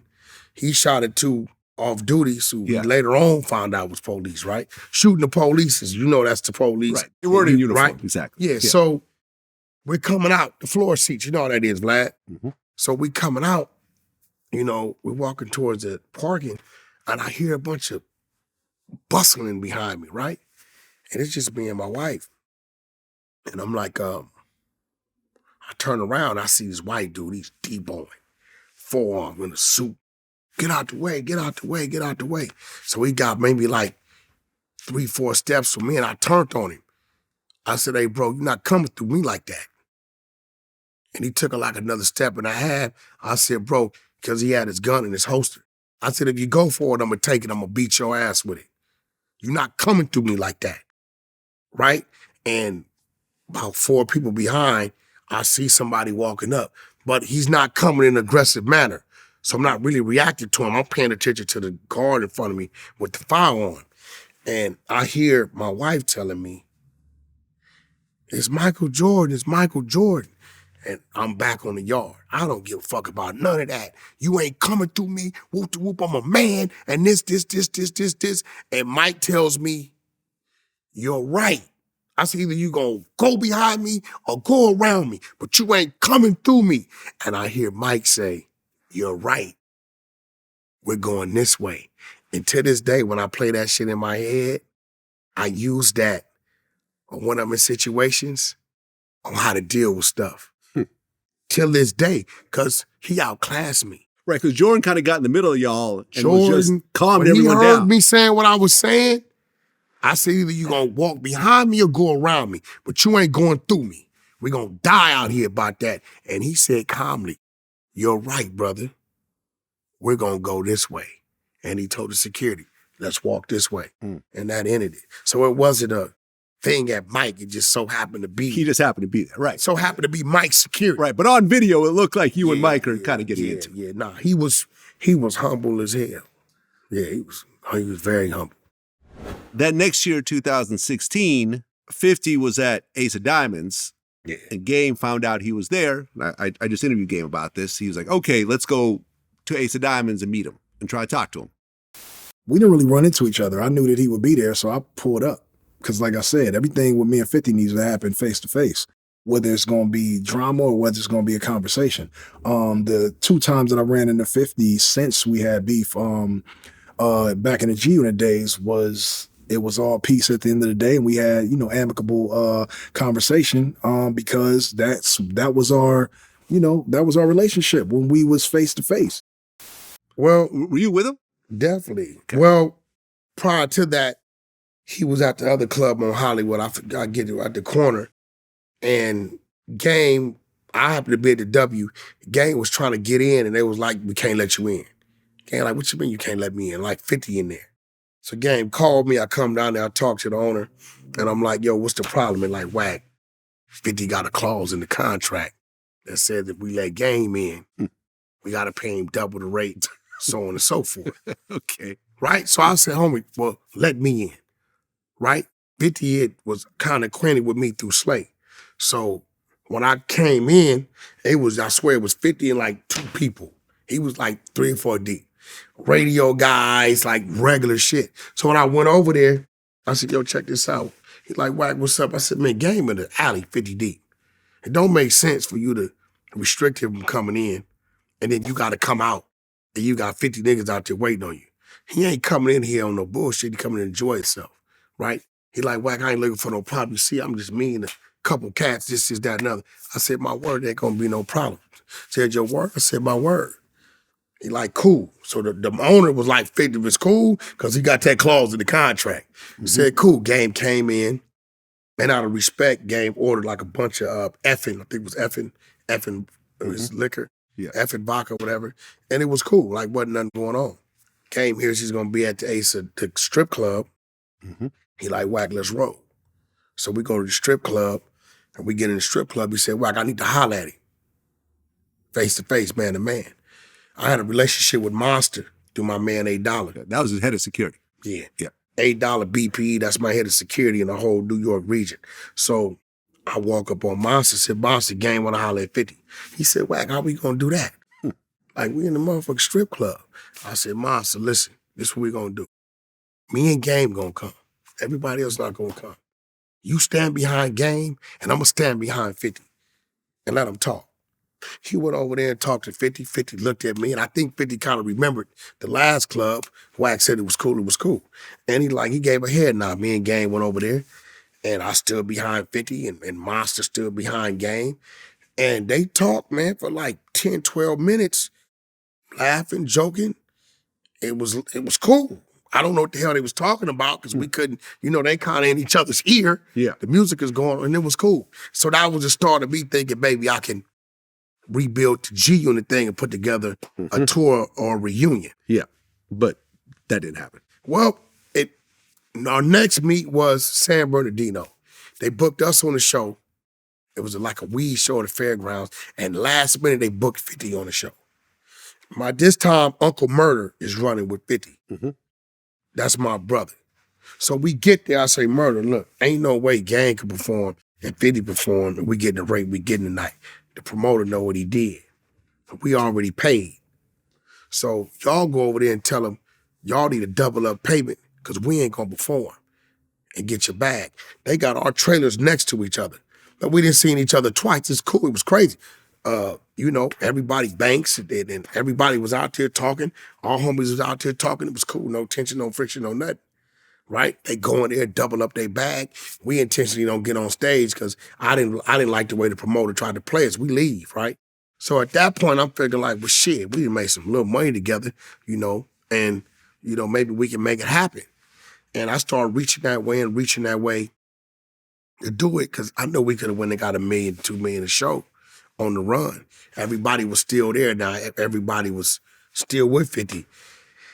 And out of nowhere, bro, I believe 50, I can't blame Game for this one. 50 said something on social media or something, and it just kind of flared back up again. Yeah. I mean, I can't recall what it was, and the Game responded with his girl's phone number. Yeah. And then at that point, it was what it was. I mean, listen, Tony Yayo's a regular on my show. Yeah. I interviewed Young Buck. Yeah, you know what I'm saying? I've tried many times to try to talk everyone into a good situation, but ultimately, I don't know if it's ever me and Tony Yayo, because me and Slake, we used to always be on the Straight Stunt magazine on the yachts together. But Tony Yayo was cool. We was all there. Yayo would tell you it was love. It was coming together. And I don't know. Is 50 a different type of dude?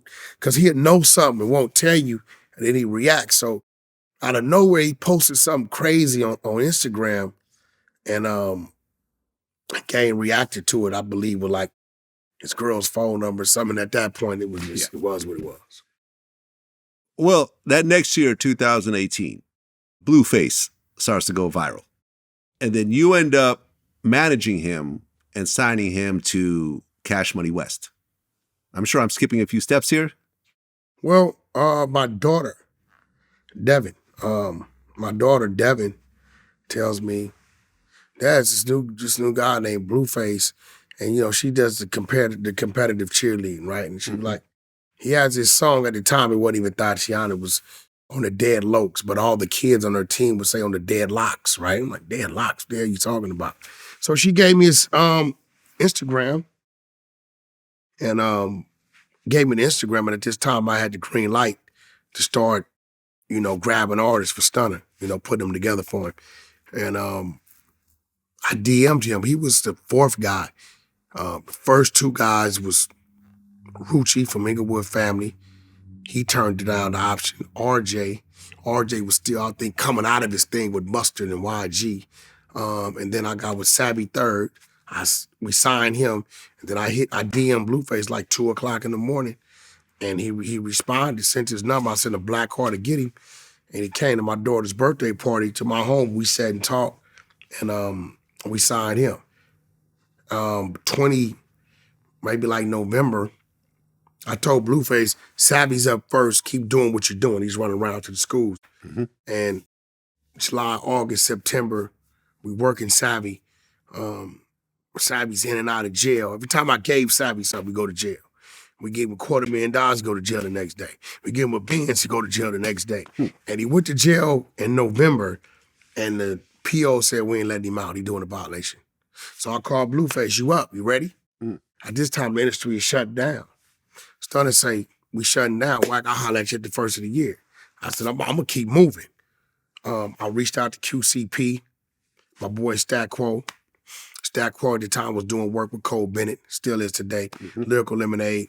I ran into YG at the Beverly Center. We talked. He I jump on a remix. Called P orchestrated Cardi B, like, yo, Cardi, remember you from the Slate days when she used to strip or whatever, doing the Straight Stunt parties. She said it was always love. P was managing. He made that happen. So November, December, I did the YG remix. I did the Cardi B remix. I did the Lyrical Lemonade video with both of them. And then I put all three of them on the same song together. By the time people got back into the office, we were smoking. Yeah, I mean, Blueface was a fast come up. Yeah, it was a fast come up. And when we helped out as well. Like, I remember when I had Daylight, he had the whole white face with the blonde wig, and he starts talking about Blueface. The difference between Blueface and these other artists is Blueface puts in the work while the label's putting in the work. He don't sit back and wait for you to do something. He's gonna do his thing, which is authentic and original.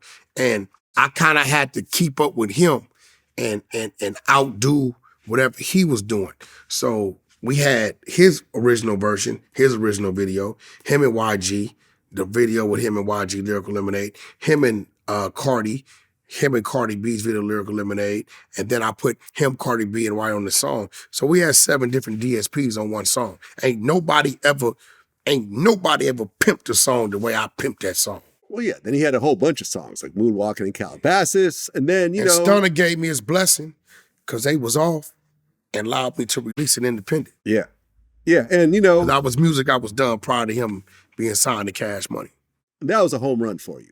Definitely. And between him and Krishan Rock, it's probably the biggest train wreck on the internet in its own way. I was totally, COVID hit. We dropped Find the Beat. We at the airport on our way to New York to do our promo. They called us, they said, yo, they shut us down. All the buildings shut down. So COVID hits. I go take Game on a European tour. We make it back 5 days before the country shut down. And we had just brought this house over in Chatsworth. And I went over there and put a funky paint job on it because it was just going to be his hangout party house. And he like, man, I'm going to film out the house. And I'm going to do this Bad Girls Club thing. And from that, you know, Krishan Rock, she was homeless at the time. From that, Krishan Rock made the show.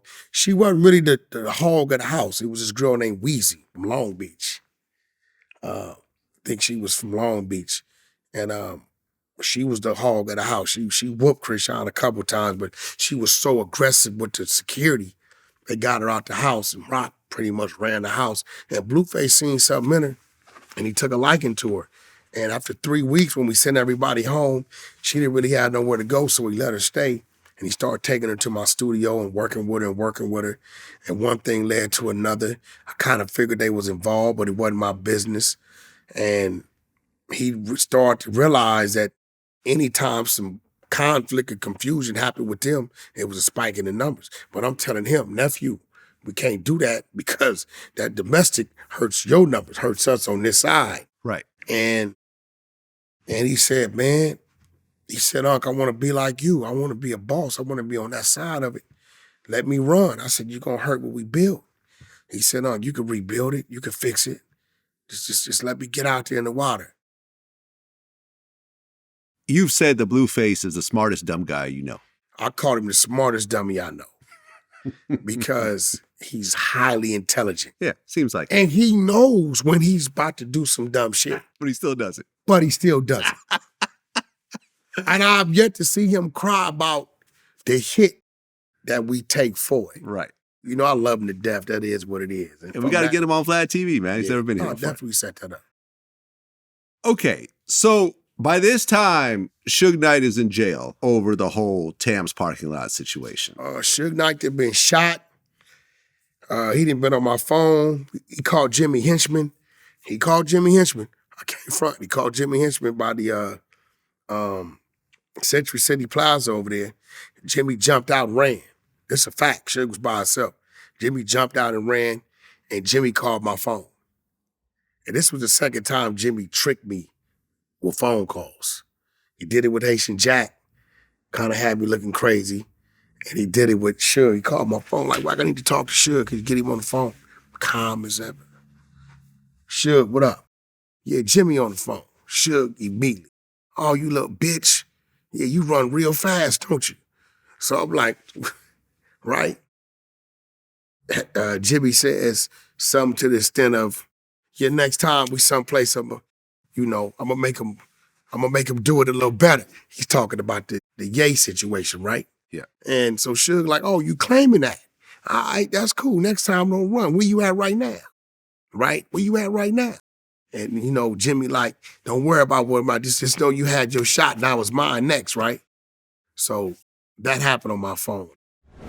Around this time in 2018, Suge is in jail over the whole Tams parking lot. No, wait. When did Suge get arrested? Suge got arrested 2016. I think that was 16. Yeah, I was 16, No, 2015. 15, somewhere Yes. around there, yeah. So what I'm saying Straight is, out of Compton was being shot. right. So 2015, he accidentally kills Terry Carter in that whole situation. He gets locked up for murder. He's still in jail awaiting this whole trial situation. While he's locked up, his mother dies. Mm-hmm. From what I understand, you paid $20,000 for a funeral. I think I spent like 16.8. 16.8. Okay, so tell me if I'm wrong, because this is the backstory that I heard. At that time, you had a $30 million deal on the table to do a death row movie. I had a hedge fund group that I was doing other business with. Let's rewind. I orchestrated the first deal to his rights of his book through my brother from Philly, Zachariah Ali.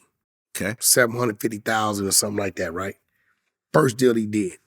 That's like 05, 06, 07, somewhere around there, right? Let me just interrupt you for 1 second. I interviewed Matt Barnes, who also owned the rights to his story. Matt comes way later. Matt comes 20. Because from what I understand, all types of people he signed deals for his life rights to a bunch of different people. You actually own the life rights to Suge Knight? No, so I was a part of a project that we did we did have the rights to through his niece. But it just kind of started getting messy the further and further it went down. I ended up hooking them up with... Messy business with Suge Knight? Really? Right, I've never heard of that before. I ended up hooking them up with Mark Kenton, the creative power, and had these guys all excited about doing the story. And then, once this shit got real, there was, so-and-so needs this amount of money and so-and-so needs that amount of money. And now someone else is, because we didn't get this, someone else has the right. So it just kind of got messy. So I just respectfully had to back away from that project. The first deal he did for his book deal was like 2004, 2005. I did with Zachariah Ali. I can bring you the contracts at that. Matt Barnes comes 2016 or so, right? Okay. So at the time he goes to jail, he calls me. And, we kept in touch while he was out. I used to look out for Suge. I knew his secrets. Suge, I didn't put Suge in hotel rooms for 5-6 days. He was like in between. He done been at the homie G-Down house in the lanes on the couch, Suge Knight. Like he was back grinding, doing whatever he was doing. Mm-hmm. He lost the company, lost all his royalties, lost the building. Nobody would do business with him. Right. The whole Akon situation happened where... Akon happened and... Yeah, Akon thing happened. Yeah. Where Akon's bodyguard ended up knocking him out in the... He definitely knocked him out. It was Akon's bodyguard / manager. Yeah. Bodyguard was 2 T's. He definitely did that. Yeah. And what was crazy is the homeboy from Brooklyn, he looked up to Suge. When I met him, he said, because he had just did 15 years in the feds, he like, yo, Wack, put me with Suge. I want to shake his hand, bro. It's because of brothers like him, I'm able to get out and do what I do, so on and so forth, because he was kind of like in a management position too. Big job, respectable brother from Brooklyn. And he was a fan of Suge. Right, but Ja was the one who knocked him out. Yeah, but you got to remember, Ja was a fan of Suge. Yeah, but he was running with Akon, so you got to take your sides at one point. Ain't no side. No? Because the day he knocked him out, he was a fan of Suge. Okay. It was never a problem. But he was protecting his artist. No, it had nothing to do with Akon. It had something to do with detail. Exactly. Right. Well, Suge was basically approaching Akon saying that he owed Detail money. He's saying Detail owed me money. Yes. Right? So John say, shit, fuck him. I'm going to give you his phone number. Holler at him. We ain't tripping. He never was coming directly at Akon. 2 T's didn't want to go on for that. You had 2 T's and Big Dan with him at the time, right? Big Dan, you should remember, that was one of Game's first security. Big old dude, right? So John gets his phone. So let me give you his phone number. So you know you go to dial a dude's number on the phone and the fucking name pops up. He like, oh, you already got the number. At the time, John's mother, may she rest her soul, had just kind of passed. And Suge mumbled, shit, motherfuckers' mamas ain't gonna be able to make it to the grocery store. They don't have mine. And John heard it and fired on him. He snapped. He snapped. He knocked Suge out. 2 T's and Big Dan. He moved to the other cats. You know, he got some real homies with Big Dan from my neighborhood. He don't bang, but he grew up in Pacoima. His big brother is a G homie of mine from my neighborhood, right? So that happens. John ended up getting arrested. And you know, I just haven't pursued it because I've been trying to kick back. And John lets us know. He said, yo, dude gave him my name and gave him everything. He's telling me for $150,000 the case could go away. Right. I heard about this. This is a fact. Me and Akon talked about this. No, this is a fact. Yeah, because Akon, because Suge pressed charges, and then basically, once he got some money, he dropped the charges. I'm throwing this huge party at the W. We up there, it's me, Ja, 2 T's, Big D. These are all my guys. And we party having a great time. Suge comes with his homie, his girlfriend, and I think it was one other person.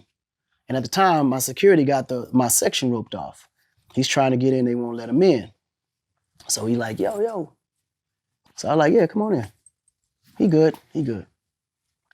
He walks over, yo, Khan, we good? I said, yeah, we good, nigga. What y'all want to drink, whatever, just, help yourself, nigga, you fam. He said, no, with that, I'm talking about with the money. I said, God damn, Suge, really? 12,500. Nigga, we partying. We can't talk about this shit tomorrow. Nah, nigga, we need to talk about this right now, man. I ain't got time. I'm about to head back out to LA. I said, all right, well, cool. When you get to LA, call me. We'll talk about it then. So now at this point, 2 T's is looking at his homie. He can see that his homie packing something because he can see the dent right there, right? Mm-hmm. So, and Ja is looking directly at Suge at this point. He see, okay, this nigga raising his voice because the music playing so loud. So now we like this. I'm standing on top of the couch. I'm like about this high over him. So I got him by his neck talking to him as we're talking. So, and I'm saying to him, nigga, don't worry about it. When we get to LA tomorrow, just call me. And then when I get to LA, we meet up and we'll figure it out, right? Because at this time, in my mind, I'm like, you know what? This nigga probably really needs some money. So when I get to LA, I'll give him a little something to hold him until whatever. So I'm already, in my mind, like, you know what? I'm gonna look out. You know what I'm saying? So he's insisting that he gets the money then. So then when I said, nah, it's not gonna happen tonight, that's when he popped up, was like, nigga, all right, it's on and popping in, my nigga. He said something about I have to pay a toll when I come to LA and that my mom won't be able to come to LA. And then that's all I can tell you from that point forward. The rest is... Well, the story I heard, which is very similar to your story. Right. From Ja's point of view, he's probably going to be mad at me for sharing the story. But well, if he shared it with you, then it's cool. It is what it is. I'd rather come from your mouth, not mine. He basically said that Suge approached you guys about some money that was owed. Ja got involved in the conversation at one point. Mm-hmm. Suge said he wanted his money right then and there. And Ja's like, yo, we're going to pay you, but through the proper means. Mm-hmm. But if you want to get hostile like this, we can go to the bathroom and we can fight. Right. And Ja is about probably bigger than Suge. No, they're about the same size. About the same size, but very stocky. Suge is actually a little bit bigger than Ja, actually. Okay. Yeah.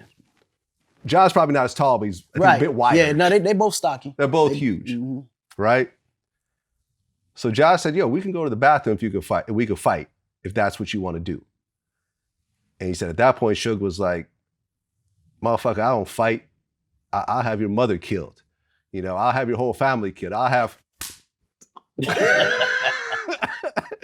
And Ja said he just had enough at that point. He said the mouthing off and the threats and all that, he said Ja just reached his breaking point. Ja, I guess, apparently was involved with John Gotti Jr.'s crew. Mm-hmm. Back in the day. Yeah, that was his defendant. Yeah, co-defendant. So he had already had some charges and some prison time and all that. Well, it was a lot going on, and it was a lot of, everybody was kind of tipsy except me because I'm completely sober all the time, so I clearly saw everything that happened. The first punch came from 2 T's to his homie. Okay. Because at the moment when I grabbed him by the neck and started talking to him, the homie looked like he was about to pull. Yeah. And that's when 2 T's hooked off on him. Homie fell, and the gun fell to the floor with it. Mm. And at that moment, that's when Ja hooked off on Suge. And knocked him out. And Suge fell down in slow motion. Yeah. And that's when Big D grabbed me and the gun that was on the floor and took me to my room. Right. And then according to Ja, security ran in and started tasing him. And then this club security, when they came, Yeah. I was already out the back door. Right. And then from what I heard was that Suge actually pressed charges against Ja. No, Suge did more than press charges. He sued. He did more than sue. What did he do? He did what everybody mad at 6ix9ine about. He told. I'm just saying, he did what everybody mad at 6ix9ine about. And from what Ja told me, that he actually had to pay Suge off a significant amount of money To drop the charges. to drop the charges. I had to pay Suge off to drop the charges for Ja. No, Ja had to take probation. Yeah. He got a tail for that. And Okay, but let's get back to the situation with the funeral. So you pay for the funeral. when he calls me and tells me my hand was back, it wasn't no mystery to me. Because before he went to jail, I knew his hand was bad. Yeah. While he's in jail, I don't know why people don't use their brain. It's being said on the news, Suge's legal keeps dismissing themselves Right. because he can't pay him, Exactly. right? They're saying these things. There's obviously a financial problem there. And I had a hedge fund that I was doing some other business with at the time, and he calls me and says, yo, could you help me out on my life rights? So at the time, the homegirl, I forget her name, she's with Matt Barnes. She claims to be Suge's niece. I always forget her name for some reason. And I'm like, yo, I hear you doing something with Matt Barnes, right? And he like, nah, we can clear that up. We'd get him on the phone on the three-way with me and you. Polly? Polly, right? Homegirl Polly. So I didn't want to call Polly, but I knew Polly was doing business with Matt. So Suge, like, I got the number, call him. So I called Matt when I'm on the phone. So Suge tell Matt, hey, listen, Wack, I'm about to do the deal with Wack, this, that, and other. And I guess Matt was right there. The Cats 50 did Power with, whatever, I forget that company. He was about to close the deal with Stars. Mm-hmm. He like, we about to close the deal. I done did all these things for you. And, Suge, I'm hearing it, right? Oh, he didn't did his dance on him, got a little money out of him, whatever. This, that, and other. What I did wrong at the time, and I probably owe Matt an apology, is on the business end, I should have respected what Matt did. But Suge started pushing that Paul Rue hand, right?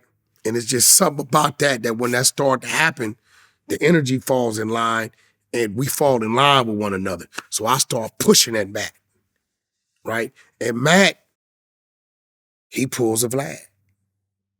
He said, you know what? Cool, I'm out. Yeah, we talked to him about this. Like when I interviewed him, he basically said it got too messy and I just exited out of the Yeah, situation. he said, cool, I'm out. Right. He didn't give. Pulled a So, Vlad. I love it. I'm telling Suge, at the time, I said, listen. He said, Wack, I need some legal, this, that, and other. I contact my attorney, Alex Kessel. Kessel goes down there to see Suge Knight. And I said, Kessel, what you think it'll take? He said the overall run, probably a couple 100,000, 250,000, right? So he like, Wack, you think you can get a deal done for me? I said, I got these hedge fund cats I'm doing something else with. Maybe I'll give them a call. They said, well, if you want to slide his situation in your slot, now the situation I had going on, Vlad, I was going to make a whole lot of money. It was a $30 million deal, I heard. No, fuck his thing. I was already in the middle of my thing. Okay. So they telling me, Wack, we'll do it, but we're going to do one or the other. Okay. We're either going to do your personal thing that you already been going on, or you can slide this in this slot. So I say, Suge, listen, bro, everything's clean? Yeah, everything's clean. I said, because if they're going to figure it out if it's not right, and then it's going to kill my hand, right? No, everything clean. So I tell them, I said, look, we need some attorney's fees paid. I need you to advance $100,000 out of Kessel, and then we apply the rest towards the movie or whatever. I'm like, all right, cool, let's do our due diligence. They go to doing their due diligence. They called me. They said, bro, at this time, he said, it's like 7 people that got paperwork to the same movie. Yeah, I heard about this. So he basically signed his life rights away to a bunch of different I just got a people. call a month ago from NBA Youngboy Camp. We trying to sell it to them. And I told him, I said, tell Suge that if you do the deal, you're going to put a clause in there that any lawsuits that come is to be held against his percentage and his royalties. Huh. Right? Homie fee called me and I gave it to him. So by the time I double back to Suge, right? I'm like, Suge, they telling me this, he's playing the role. He said, but on another note, Brody, I'm doing bad. My mother just passed. I knew his mother, knew his father. He would always bring him to Vegas, to the old side to do their thing, and I would ride with him over there to meet him. He said, you know, I'm tapped out. And I knew he was tapped out. You know what I mean? I'm tapped out. You know, can you take care of it for me?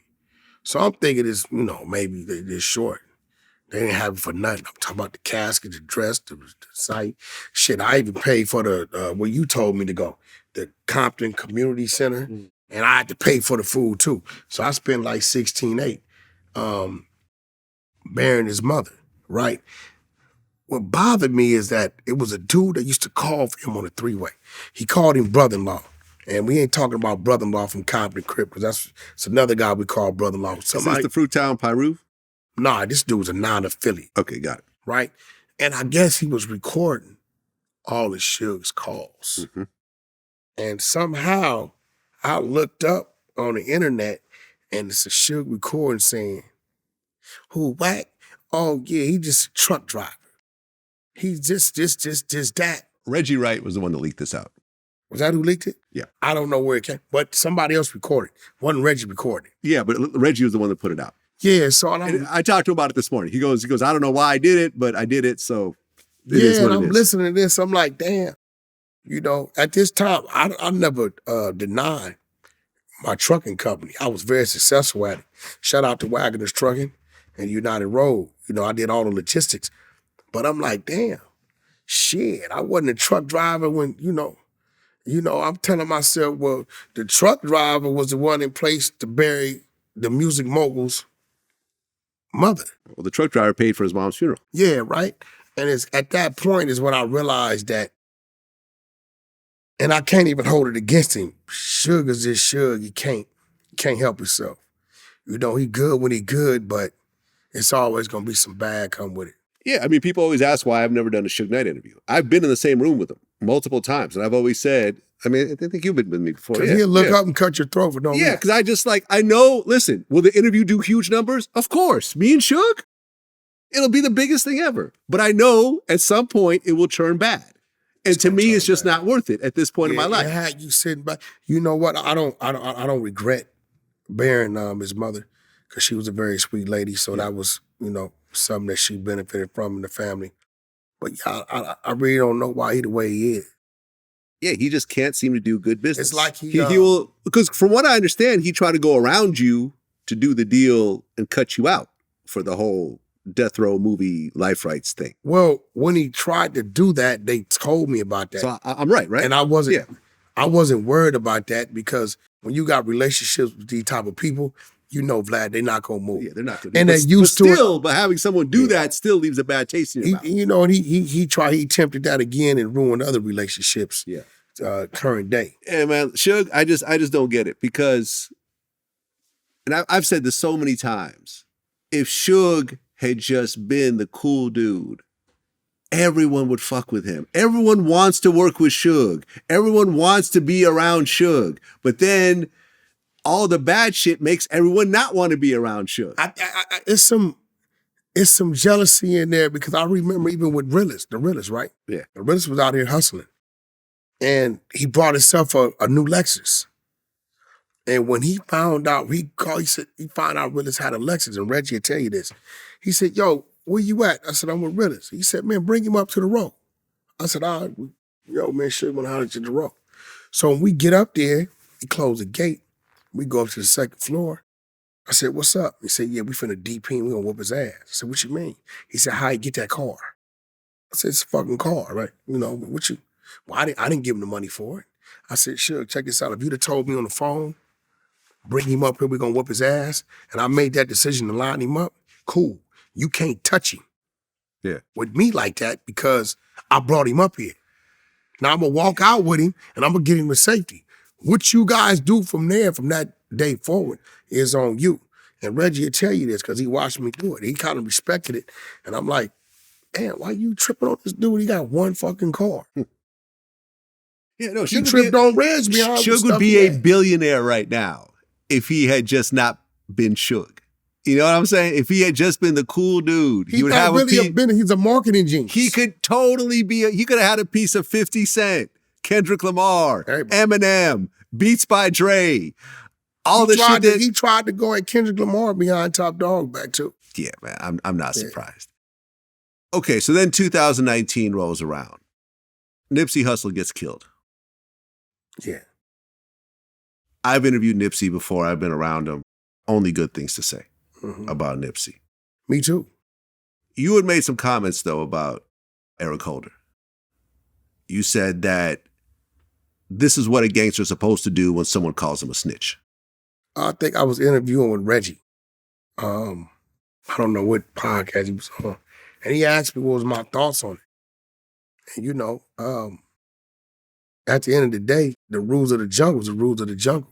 Mm-hmm. You know, when you call somebody certain things, every action gets a reaction.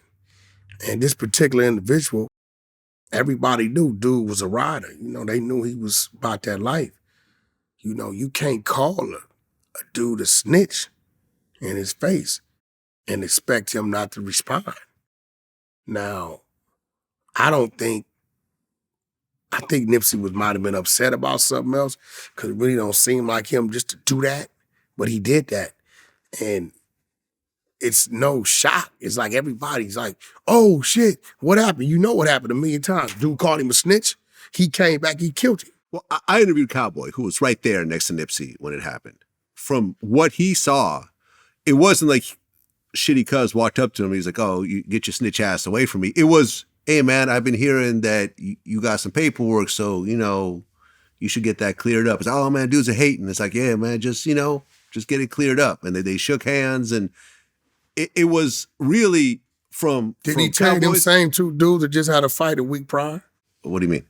This is what I said. Wait, say it again. I missed what you said. Them same two dudes that just had a fight a week prior? The same two dudes? Yeah. Talking about Cowboy?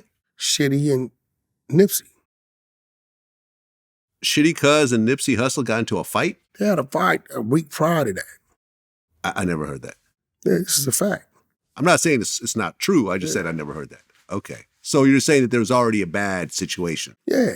How does someone like a Shitty Cuz, though, get into a fight with Nipsey considering who Nipsey is and considering who Shitty Cuz is? See, that's the thing with you guys.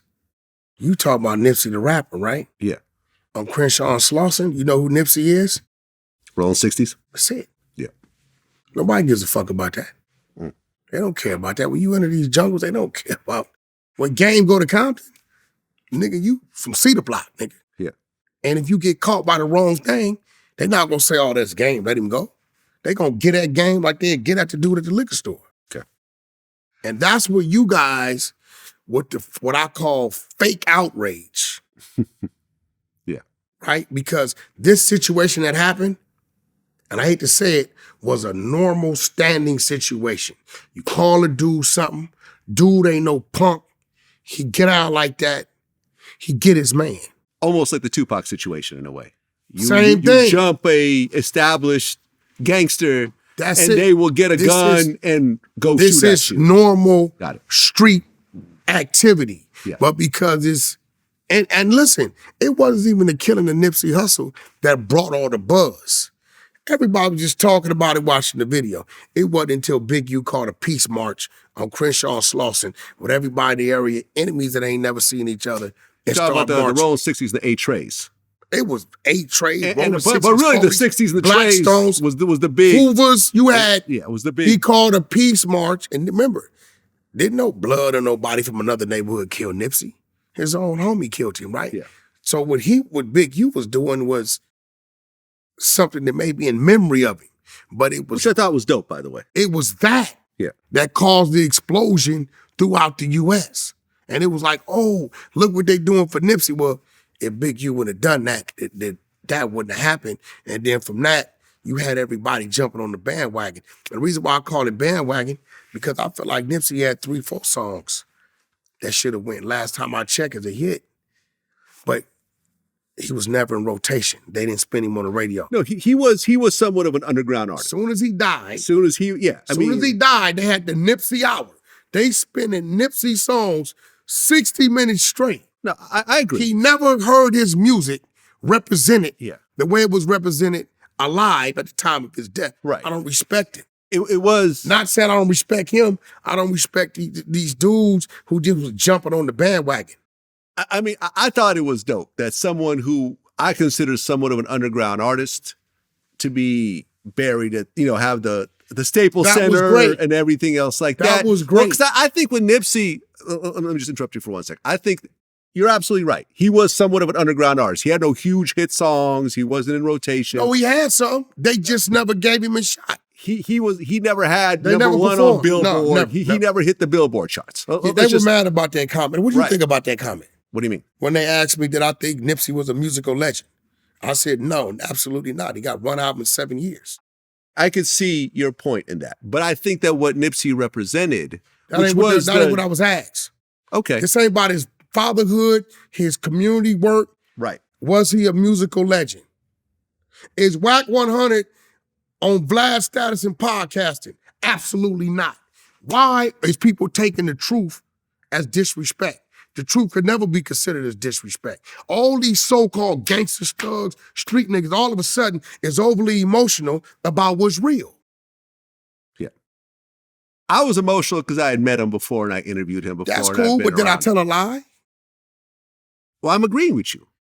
We talking music. I'm not disagreeing with you on the music side. I'm not talking nothing else. This whole time have I disagreed with you on the music Oh, side? no, I'm just being real, right? So, and then they took it and they spin it. Oh, he said Nipsey. And I told him, I said, look, in my opinion, at the time Tupac died, he was a musical legend. He had accolades, he had movies, he had double CDs that went quadruple play. He had work, he had all these things. At the time Biggie Smalls died, he was not a musical legend. He became that in time. People remixing his music, the movies, so on and so forth. He was dead before the second album came out. Biggie had number one songs. Biggie Yeah, had but he wasn't no had legend. huge songs. But he only had 2 albums.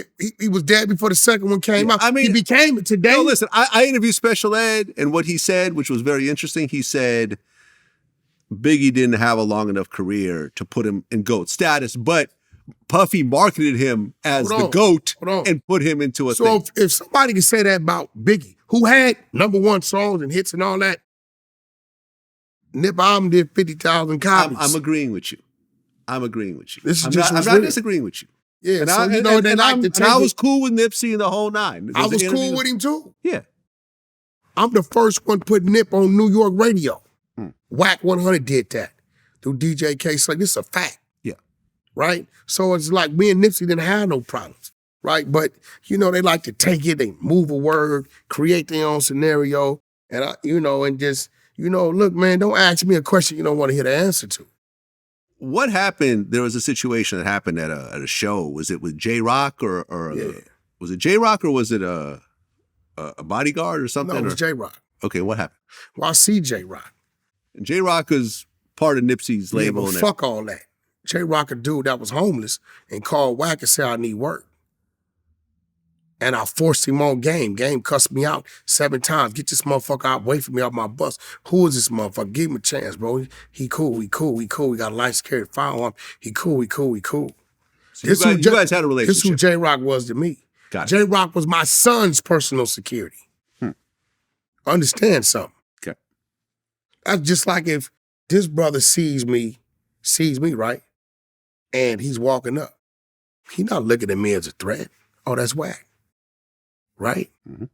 So my first time taking J-Rock to the 60s, Big U sons didn't want to do something to him. But we was in the alley off 42nd. I had to stop it.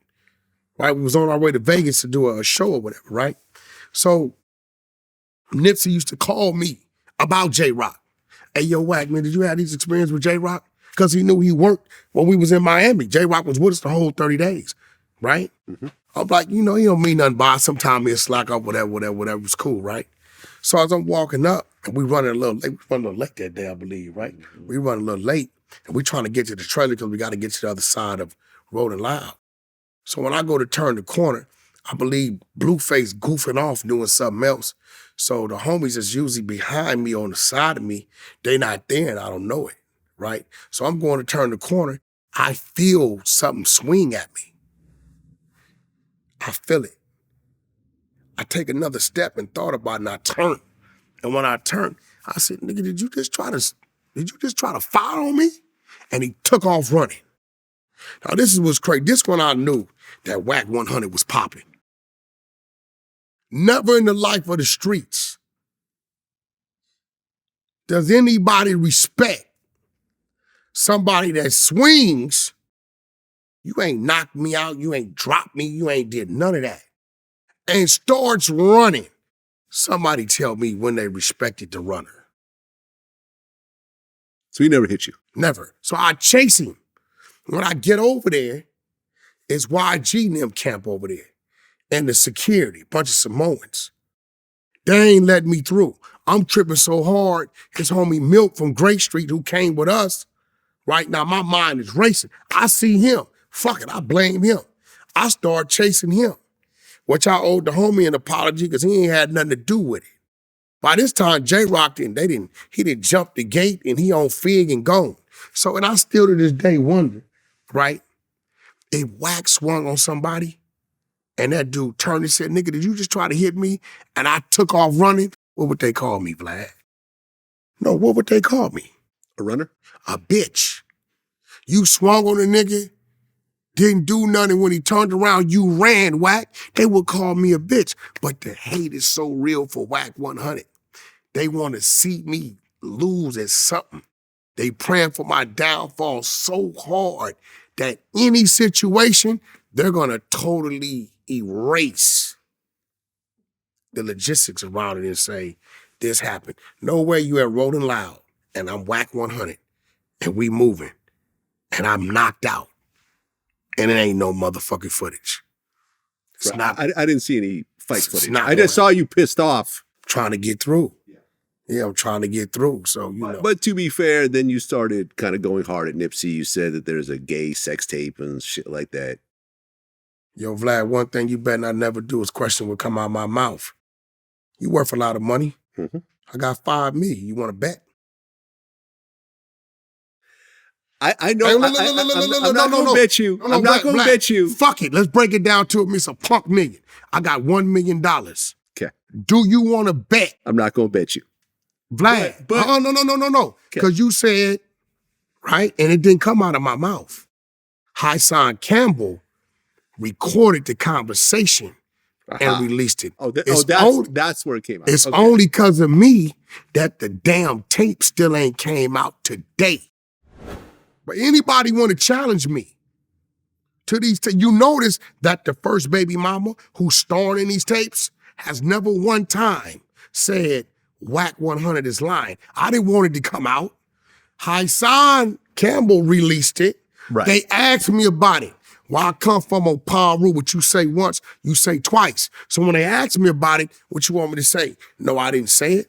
I'm not finna do that. This is what it is. But Vlad. I'm not going to bet you. Vlad, I'm not going to bet you. Vlad. I'm not going to bet you. I got you. I'm gonna let How many of them you want to see? You want to see the text messages? What you want to see? Okay. I'll say this. A lot of stuff comes through my mailbox and comes through my text messages as well. I have some stuff, some private stuff from Nipsey as well that I will never release, but it's not no gay shit. I'll just say that. Listen, man, at the end. That I will never release. Listen, at the end of the day. And the baby mama you're talking about is also in this.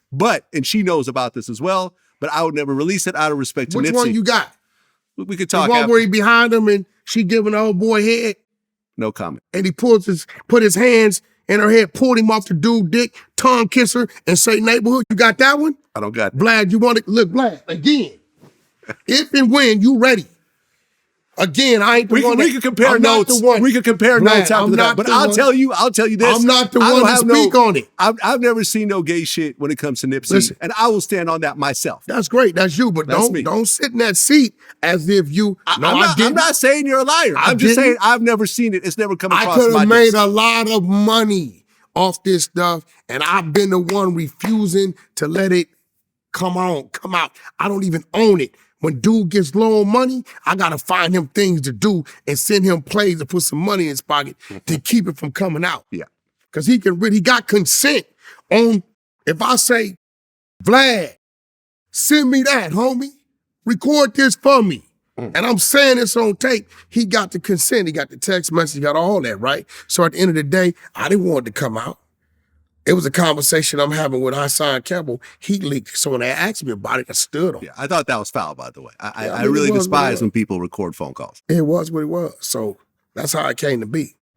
At one point, you got a hold of an unreleased part of the Kim Kardashian sex tape. It don't got a hold of. We always had it. It was 3 sex tapes. She lied. We got the paperwork, the contracts. It says deliverable 1, deliverable 2, deliverable 3. When I spoke on it, I was at Bootleg Kev, and I said, "Oh no, we got them, but I would never release them because it's kids involved. That's Jay's wife or whatever, right? So then I wake up in the morning, the Kardashian lawyer comes on Instagram and says, Wack100 is a lie. There was never another sex tape, this, and that.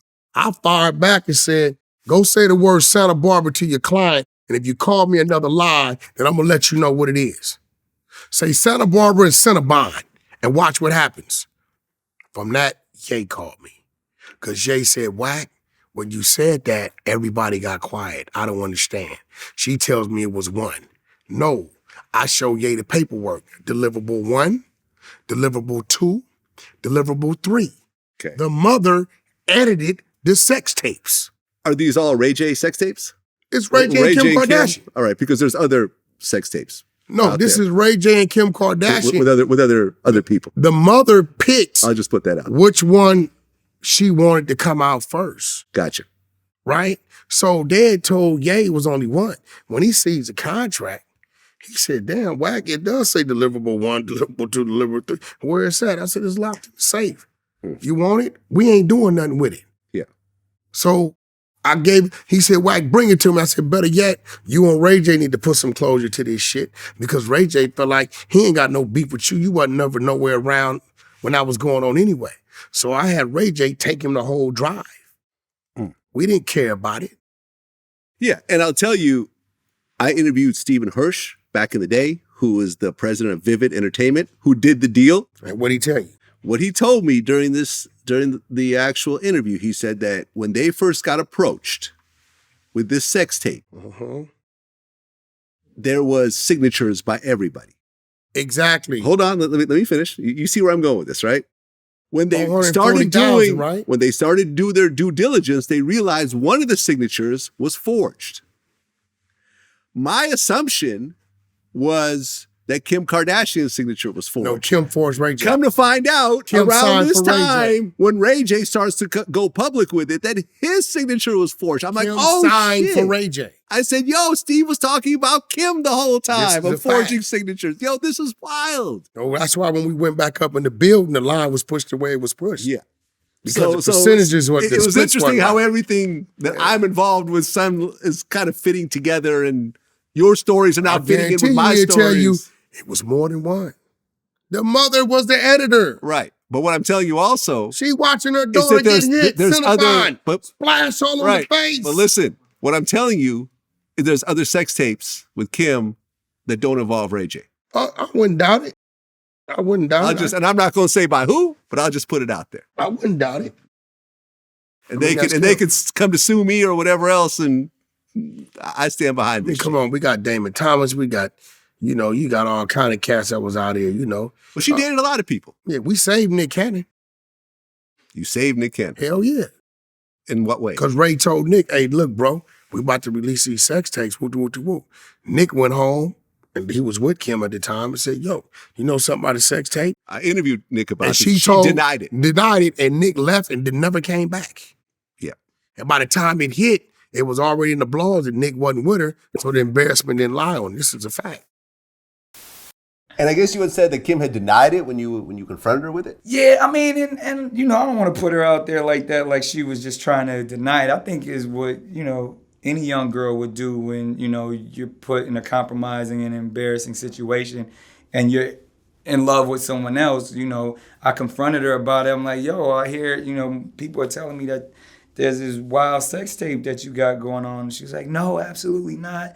You know, and then the story went from absolutely not to, well, we did make one, but I have it.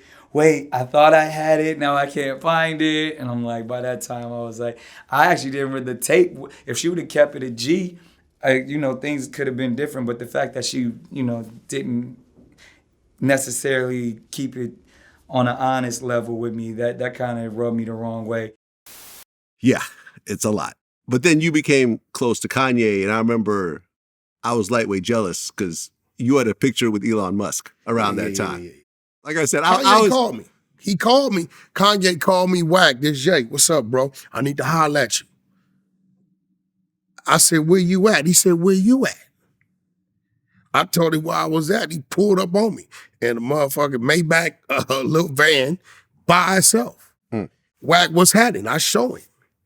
He wanted to know why the attorney froze up when I said, call me another liar, right? And I told him what it was. He said, well, Wack, why do you feel like you trying to? I said, we not extorting nothing. I played in a bootleg cab. Like, I didn't see this. He looked at me and shook my hand. I said, bro, we wouldn't do Ye like that. I said, if I give this stuff to anybody, I give it to Ye. We're not putting it out. He said, well, Wack, you gonna honor this? I said, yeah, no problem. Yeah. And shortly afterwards, that's where the Easy record happened between Kanye and Game. And I asked him about this. Well, the Easy record happened because Kanye and Game got a goddamn relationship. Yeah. That had nothing to do with the sex tape. Game said the same thing. Yeah, that ain't had nothing to do with the sex tape. Yeah. Now, the business behind the Easy record is always Wack100. So do you think Ye gonna look at me and say, I said, yeah, I want to shoot a video. He's like, Wack, set it up. Just pay the crew.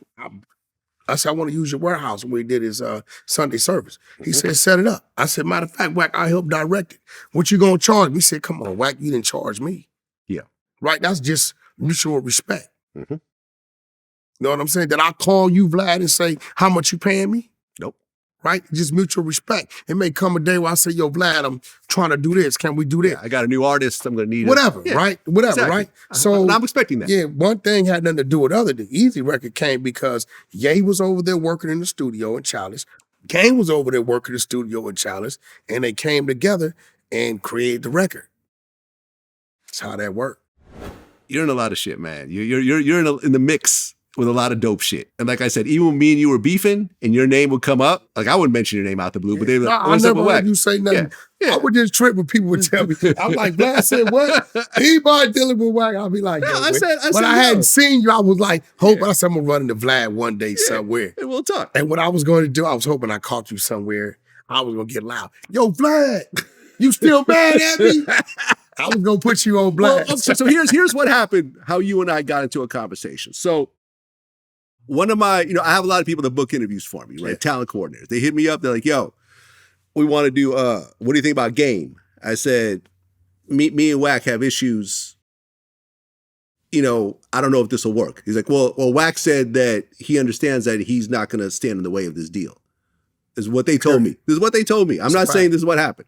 And I'm like, they called me. Yeah. And I'm like, all right, cool. No, they called me. The homie called me from Inglewood, from Neighbors, and said, yo, Wack, Vlad want to interview Game. I said, okay.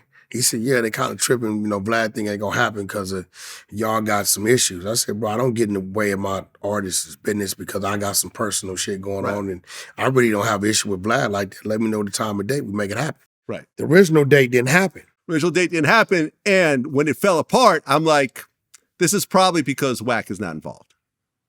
And you had texted me, I think maybe a month before, out of the blue, but I'm like, I don't know if I'm ready to talk to him yet. But then this happened, and I thought about it. I said, okay, he texted me. We tried to do this without him. It fell apart. Let me get on the phone and talk to him.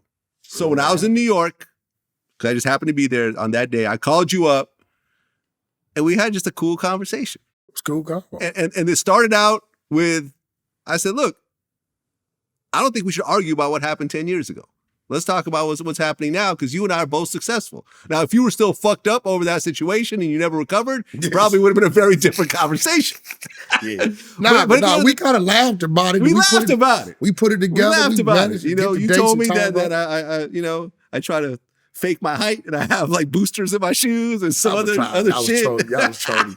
But we laughed about it. Did I say that on No Jumper? Or did I say that I don't know. You told me this over the phone. But I'm like, we started talking. I'm like, yo, you have a show with Adam, and Adam is my actual friend. I talk to him a few days a week. We're always texting each other, and y'all two are cool. Yeah, that's your and partner. you know, and I'm just like, okay, let's see if we can get over it. And in one phone call, after about 20 minutes, we completely got over it, and we scheduled the interview with Game. He came in with you. We shook hands. We hugged it out. We all took pictures together. The interview was dope. It's running right now. It's doing big numbers. I want to bring Game back after he's done with his tour. I want him to be a regular guest. Gotcha. You know what I mean? And that was because of you. Yeah, it's love. You made all that happen. And that just shows it was sort smooth. of Me and bro, I sat in here maybe 15, 20 minutes. When I see the chance, I said, you know what? Yeah, no, we Because good. I'm going to tell you why I left the room. Okay. Right? Because I want my brother and my client to be himself at all times, no matter what questions is asked. And I wanted you, I'm telling myself, or maybe I was overthinking it. I don't want Vlad to want to ask something that maybe pertain to me and he don't get the full scale answer. So I removed myself. Yeah, I was fine with you sitting there. No, but I'm telling you why I removed myself. I respect that. Yeah, I see what removed you're saying. myself, went out there, me and bro sat out there, we chopped it up and we cleared up some other stuff, right? So it was cool. It was great, man. It was great. And it just shows some grown man shit. Yeah. You know what I mean? Like the fact that this is happening right now, I'm 50, you're 40 something. 46. Yeah. 46 is like, yo, like it's a message to everyone else who's beefing right now.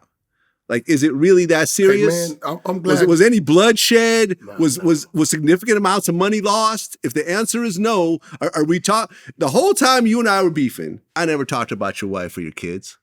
Never. You never talked about my family. Never. No one ever hit below the belt. Never. Now, certain people have done that, and I don't fuck with them anymore. But you and I, no matter how much time passed, we kept it relatively respectful with one another. You said a few things about me, but it wasn't a big deal to me. You know what I'm saying? So this just shows to the hip hop world how things should work. And I'm proud of this. Let me ask you a question. Okay. How do you feel about people? I know how I see it, but how do you feel about people calling you a culture vulture? I get asked this all the time. And to me, that's the equivalent of someone calling me a honky. Now, this is how I see it. I say, well, he created a platform that he built over 20-something years. 15 years. Or whatever it is. He created this platform. And his platform is an attractive platform. It has been known to help artists or individuals with their growth in numbers or so on or notoriety. Yes. So you're mad at him because we support him? Like, I never understood that. Listen. You know what I mean? People call Leo Cohen a culture vulture. That's crazy. This is one of the most accomplished human beings in music. I just interviewed him. He's the head of the biggest musical platform on earth. And people, and when I dropped that interview, the amount of viciousness and vitriol that people would, this guy's the devil, he's evil. And I'm like, this motherfucker has done more. He started 300. He was the head. He was the first hip hop head of a major label. He was the chairman of Warner Music. Like, this guy has put. And he went over to YouTube. That's right. And then he went to YouTube, became the head of YouTube Music Global. Kevin Lyles, all of those people came up under him. Gabby Peluso. All these people. Absolutely are. You know what I'm saying? People call Steve Rifkin a culture vulture. Nah. See what I'm saying? So I'm in the same category. If I'm in the same category as all these Steve greats. SRC, right? Yeah. Yeah. Loud Records. Loud. Alcoholics. You know J-Ro from Pacoima. Oh my God. J-Ro from Pacoima. You know that, right? I didn't know that. He's from Pacoima. No, I didn't know that. That's where he's from. I'm saying like 3-6 Mafia, Big Pun, Wu-Tang Clan, Fat Joe. Like these are all. These are all. Fat Joe and Remy Ma. You know, Terror Squad. Me and Steve had our little thing. It was, you know, Ray J wanted to do something. Right. He was signed at. Ray J was on SRC. Akon. Like these are all greats that this man put out, who's also called a culture vulture. So whenever I hear that, I'm like, okay, it's because I'm white, and that's fine. I could deal with that. It's not a big deal because I have put, like, honestly, I almost created the industry of people getting paid for interviews and supporting themselves off this. I was the first one to Check really your start doing platform that. out. Yeah. How many subs you got, man? 5.7 million.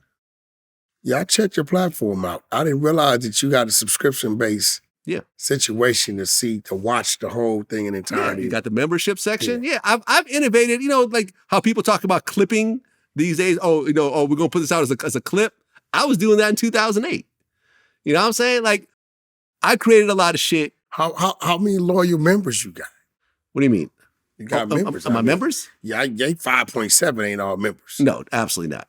It's in the 5 digits. Gotcha. That's a good deal. Yeah. It's not in the millions or the hundreds of thousands, but it's in the 5 digits, and they pay their $5 a month, and they're happy to do it. That's know what I'm saying? Yeah. But yeah, like I don't mind when people call me that. It's like it's all good, man. No, I don't see you as a coach of Yeah.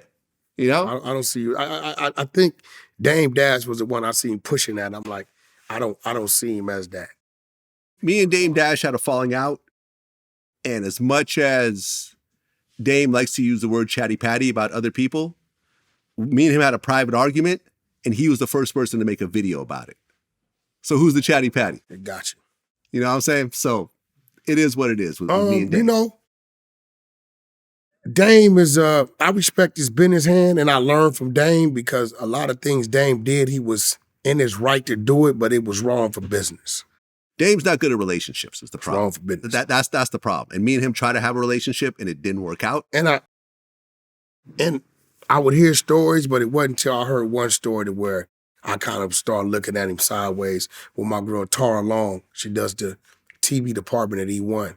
And when Tara told me, and Tara's a real sweet lady, cool as hell. When Tara told me how he approached her about something, that's when I knew. I said, okay, dude might have a little issue. Yeah. Dame went on my man Sean Prez's podcast, and he said, out of his own mouth, he said, relationships don't matter. Whoever got the best product on the block is going to sell the most.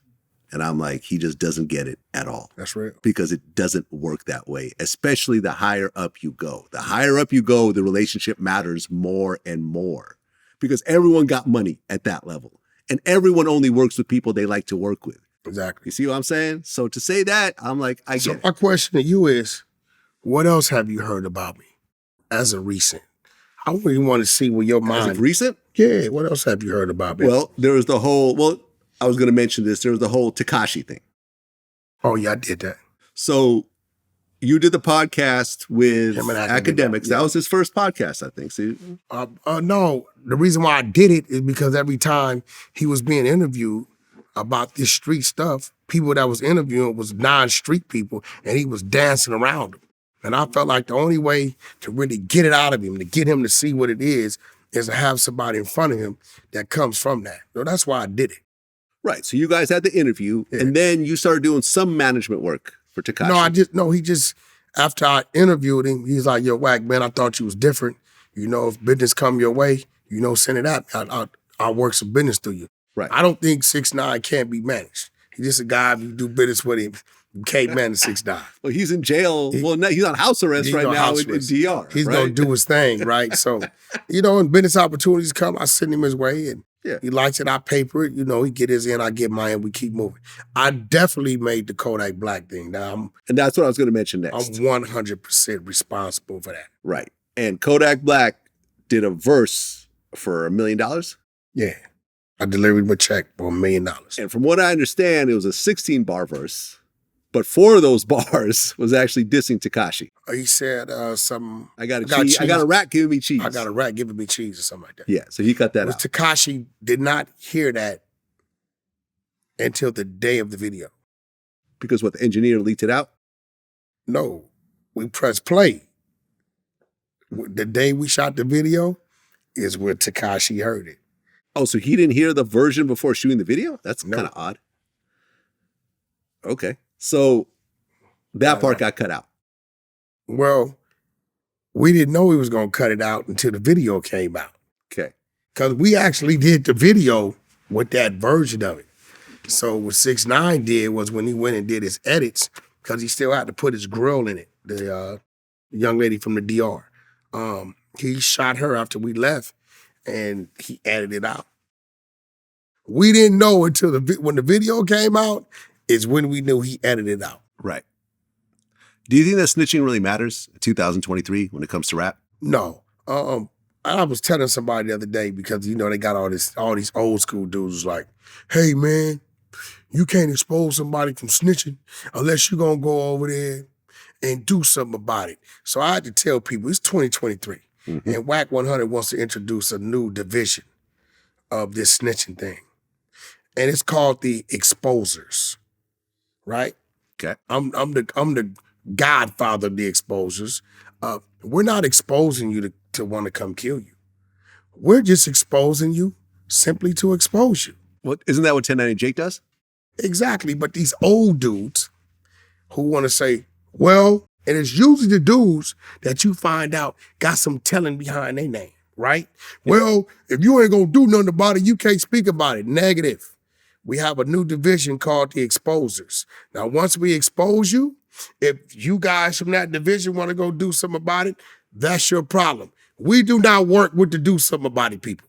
We're just simply the exposers. The 100 side of the Trenches on Clubhouse, I have a whole room, and that's all we do is expose people. You're the king of Clubhouse, by the way. There you go. I'm surprised you don't have a percentage of that company. There you go. I'm definitely the king of Clubhouse. Shout out to Joe. Shout out to all the rest of the people. Shout out to my side over there. What do you think about the Keefe D situation? I don't think they're going to convict him. A lot of circumstantial stuff. You might be right. I think he's a damn idiot I think he thought that his proffers over here was like a federal thing that covered the United States. I think that's what he was thinking. I met with him at my studio because I was in the process of buying the life rights to Orlando Anderson. Really? Yes. Who owns that now? The mother. The mother's still alive. Okay, got it. The mother and the daughters. She has like 4 daughters. Okay, got it. So my man Big Bruce from Compton Crip set that up. He brought Kiwi to me. I met with the mother. And I told him, I said, bro, you be saying like some crazy stuff. I keep hearing you saying you passed the gun. That's accessory. You keep saying you passed the gun. You passed the gun. And you're like, oh, they can't do nothing to me. The deal I have or whatever. I said, bro, that's California. Now you live in Nevada. That's a Nevada case. Yeah. And I was wondering why they never, brought it up. But now, actually, he left my studio and came to see you on one of his last times. Yeah. Yeah, we did a second interview with him. Yeah, he came to see you. That day, he was with me in my studio and came to see you. But I don't, him saying it out his mouth, this is, if you're on a wiretap, they hear you say it out your mouth, they use it against you. So I don't know how it's going to go on these podcasts that he was possibly paid for, what he's going to do. He could say it's all fake and he just needed the money. Exactly. Right? And he could use the same argument for Greg Kading. He could say I was facing life in prison because I had a PCP case and I told him whatever he needed to hear to get out of doing life in prison. No, not if he told on some people. What do you mean? If he told on some people that led to some arrests. No, he didn't tell on anyone that got arrested. He said Orlando was the shooter. And Orlando was dead at the time. Dead at the time. Gotcha. So he didn't tell on anyone who was alive at the time. So I don't know. People asked me, like, when I did the interview, I wasn't aiming for him to get arrested. In fact, Las Vegas PD called me a dozen times to try to get my raw footage, and I just kept ignoring the phone calls. I'm not going to cooperate because I'm not going to cooperate with someone who sits down with me. Yeah, gotcha. That's cool. Just how I operate. You know what I'm saying? And they can't do anything because I'm the press. He's 60 years old. I know he just had a surgery, a cancer removed or something. Yeah. So, but I think they're just stroking the ego of the people because there's no murder weapon. Remember the fake search? Yeah. There's no murder weapon. Yeah, they're not going to find the gun. They're not going to find a gun. It's only one guy that can add to this. Suge Knight. No, he can't add to shit. He could absolutely add to it. No, he can't. If Suge Knight testifies and says that I saw Keefe in that car and we know each other. They would know Suge Knight would be a liar because they know Suge Knight was at that light. And the first time he knew he was being shot at is when he heard them sounds and that goddamn bullet skinned his head.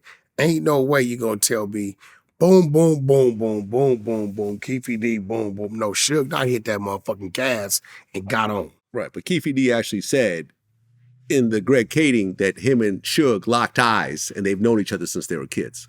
Oh, he said that. He said that. That's crazy. And this is why That's I'm another saying dude. if there's anyone that could actually solidify that case would be Suge Knight, but Suge has a history of not cooperating with police. Yeah, it's But one then other again, he dude. doesn't have a history of cooperating when it suits him. So, like the What do you Akon mean? situation, Oh, yeah. Yeah, I got you. right? You're right. Which brings me to my next question. What's your thoughts on the Suge Knight podcast? Listen Were you to it. mentioning that at all? Yeah, I mentioned the first one. Okay. Sure. I know Suge. The strength of the podcast is, and you know this to be true, because Suge is Suge, whatever he says, they're going to believe. Right. So he's never going to run out of stuff to talk about. Because whether it's true or not, the world will never know. The only people that would know are the people that he's speaking about, but it's going to be talked about, and podcasts are done for people to talk about the content. Mm-hmm. So in that respects, I think it'd be successful. Unless Akon exercises his right as a civilian, sues Donovan State Prison, sues Dave Mays, and sues Suge Knight and that platform for insinuating that he's a child molester. Right. The only problem with that is, like you said before, Suge Knight doesn't have any money right now. He can Dave shut Mays- that podcast down. Well, yes, he could do Khan that. can shut Dave that down. Mays, last I checked, was broke as well. You know what I'm saying? We've interviewed him before. And I've tried to do business with him. It's always fallen apart because Dave is Dave. And I guess you could try to sue the prison, but this prison could say, we ain't got nothing to do with this. Bullshit, the collect call happened on their line. You could try. But when these things happen, what happens? What happens to the podcast? Get shut down. There it go. That's what Akon can do. And Akon's got plenty of money. So He'll kill his he voice. could possibly do that. I've never heard these types of weird, No, I've never these heard weird nothing about rumors that Akon. he's accusing. The reason why he did it and tried to do it, and I see what his strategy was, but it's not going to work, is because Detail, the producer, is in prison For rape. fighting rapes. Yeah. But that still does, even him, I don't know him to be in prison for minors, and Right. Akon has never been accused of that. So Correct. I don't know why. I don't even put it on Suge. Suge gonna be Suge. Who controls the edit? Dave Mays. Yep. Yeah, if I was Dave Mays, I would not touch that shit. No, I wouldn't. I'd be like, you're accusing this multimillionaire of what? No, Yeah, I'm good. wouldn't I'm let it cutting come this out. off. I've had to cut out a lot of stuff over the years. That it's like, okay, I can't stand behind this, man. I know you're talking crazy, but I'm the one that's going to take the hit. You know what I'm saying? Well, Wack, we reached the end of our interview, man. Our first one, Gotcha. you know? Hey, hold on though, bro. Hold on. Because I asked you a question for a reason. What else as of recent have you heard about me? That's pretty much it. Okay, well, let me call you on something. Okay.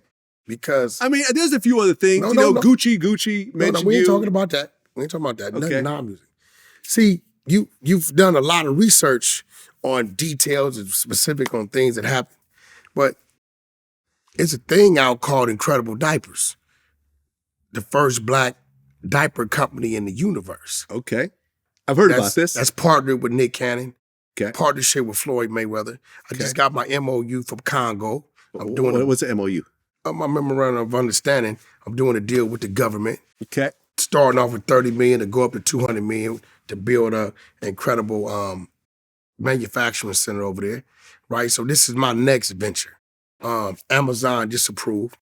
So I got a great team around me. My absorbing is crazy.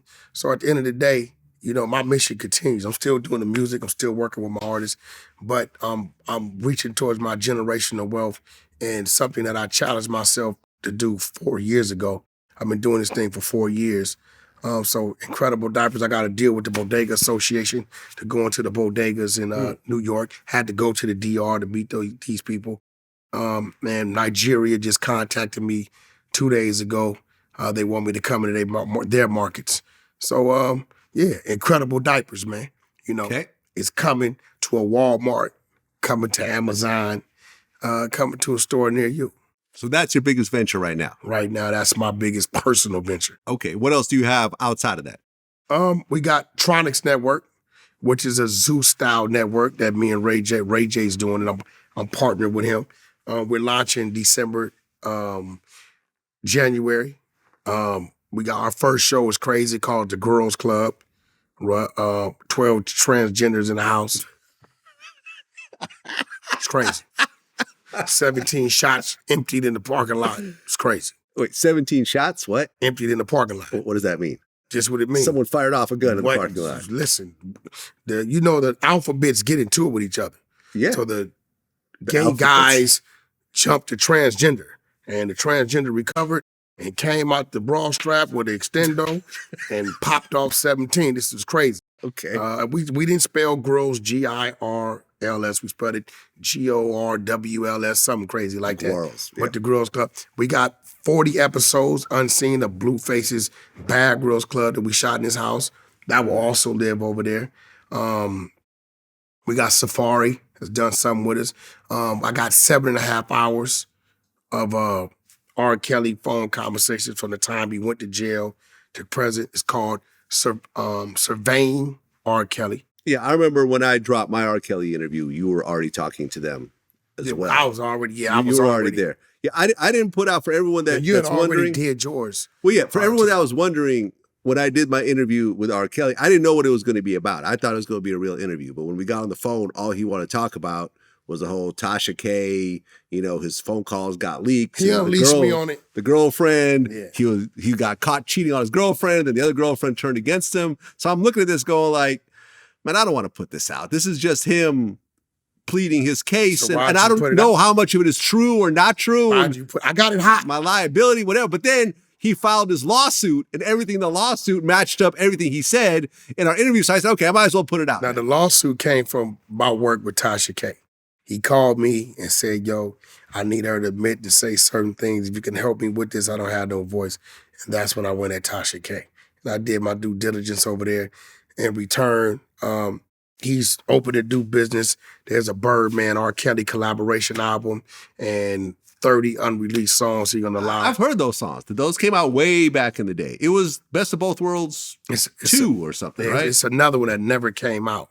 I've heard some of those records, though. If you're talking about from way back when, this is like the mid-2000s. He's gonna release that to us and 30 unreleased R. Kelly songs. He has like 43,000 songs recorded, never came out. Damn. He'll allow us to pick 30 of them. We're gonna do a little business with him and, continue our journey. Listen, Wack, regardless of you and I not fucking with each other and not talking or whatever, whenever your name came up, I've always spoken in admiration of... Always. It's on tape. You tape. always respected my business. I said, listen, me and him don't work together, but I respect what he's done with Blueface. I respect what he's done with Game. I respect, that he has a picture with Elon Musk that I don't have it, at this point. You know what I mean? Like, I respect the business sense because, what's that? I got to show you this video of him starting a rocket from his cell phone. Yeah. I'm gonna show it to you. I'm lightweight jealous right now. Yo, he let me pull my camera out because I drive Teslas. I've owned 4 Teslas already. He's got a bunch of my money. My cousin is that he has hauled more Tesla cars than any human being in the United States. Okay, his name is Joshua Hayes. He works for Tesla. Listen, I've had my deposit for the Cybertruck for like 3 years now. I'm still waiting for my Cybertruck to come through. I seen one the other day. I know it's wild, right? I can't. And it's bulletproof. How much is? Oh, they're not even that much. I think it was maybe 60 or 70 or something. You bullshit. No, they're cheap. That's the whole point. And it's bulletproof? Yeah. That's what they say. But regardless, my whole thing was the dude that I met 10 years ago, what he's accomplished has surprised me. Gotcha. You know what I mean? It's probably surprised you to a certain degree. Well, no, I don't. I think I just set out on a journey and I don't never underestimate myself. But I have outdone myself and sat back and say, wow. That's what I'm saying. Yeah, that's what I'm saying. Because I think a lot of people look at you as a Suge Knight type character. Yeah, but why is that? Well, I think because you're aggressive. Yeah, but I've never. You're a blood. I mean, there's some similarities. But I don't like bullies and I don't like people that extort people. Like, you'll never find somebody that said, Wack had me robbed or something like that. But my first interaction with you was not very pleasant when we got on that phone call. Yeah, so I'm like, okay. You leaked my shit, Vlad. Okay. And like I said, I take You never responsibility. compensated for me that, Vlad. Compensated. Compensated. No one lost money on this. Compensate. Nobody lost. But my whole thing was the dude that I met in 2013 that I got into the argument over the phone with, what he's accomplished has always surprised and impressed me. And I've said this publicly. So I've never been a hater. Regardless of whether me and you are cool or whatever else, and you can look through all my interviews. I've never heard you slight me no way or talk down on me. That's Exactly. love. I appreciate it. We're going to continue to work. We're going to do more things together. Exactly. That's what it is. Until next time. When we going to do our Vlad movie, man? Vlad movie? That's crazy. Hey, That's crazy. I've I definitely have some movie I've always not talked about certain things because I feel like at some point I need to address it myself on something that I'm a part of. You know what I'm saying? And maybe that's something we can work on. Got you. Love. That's what it is. Peace.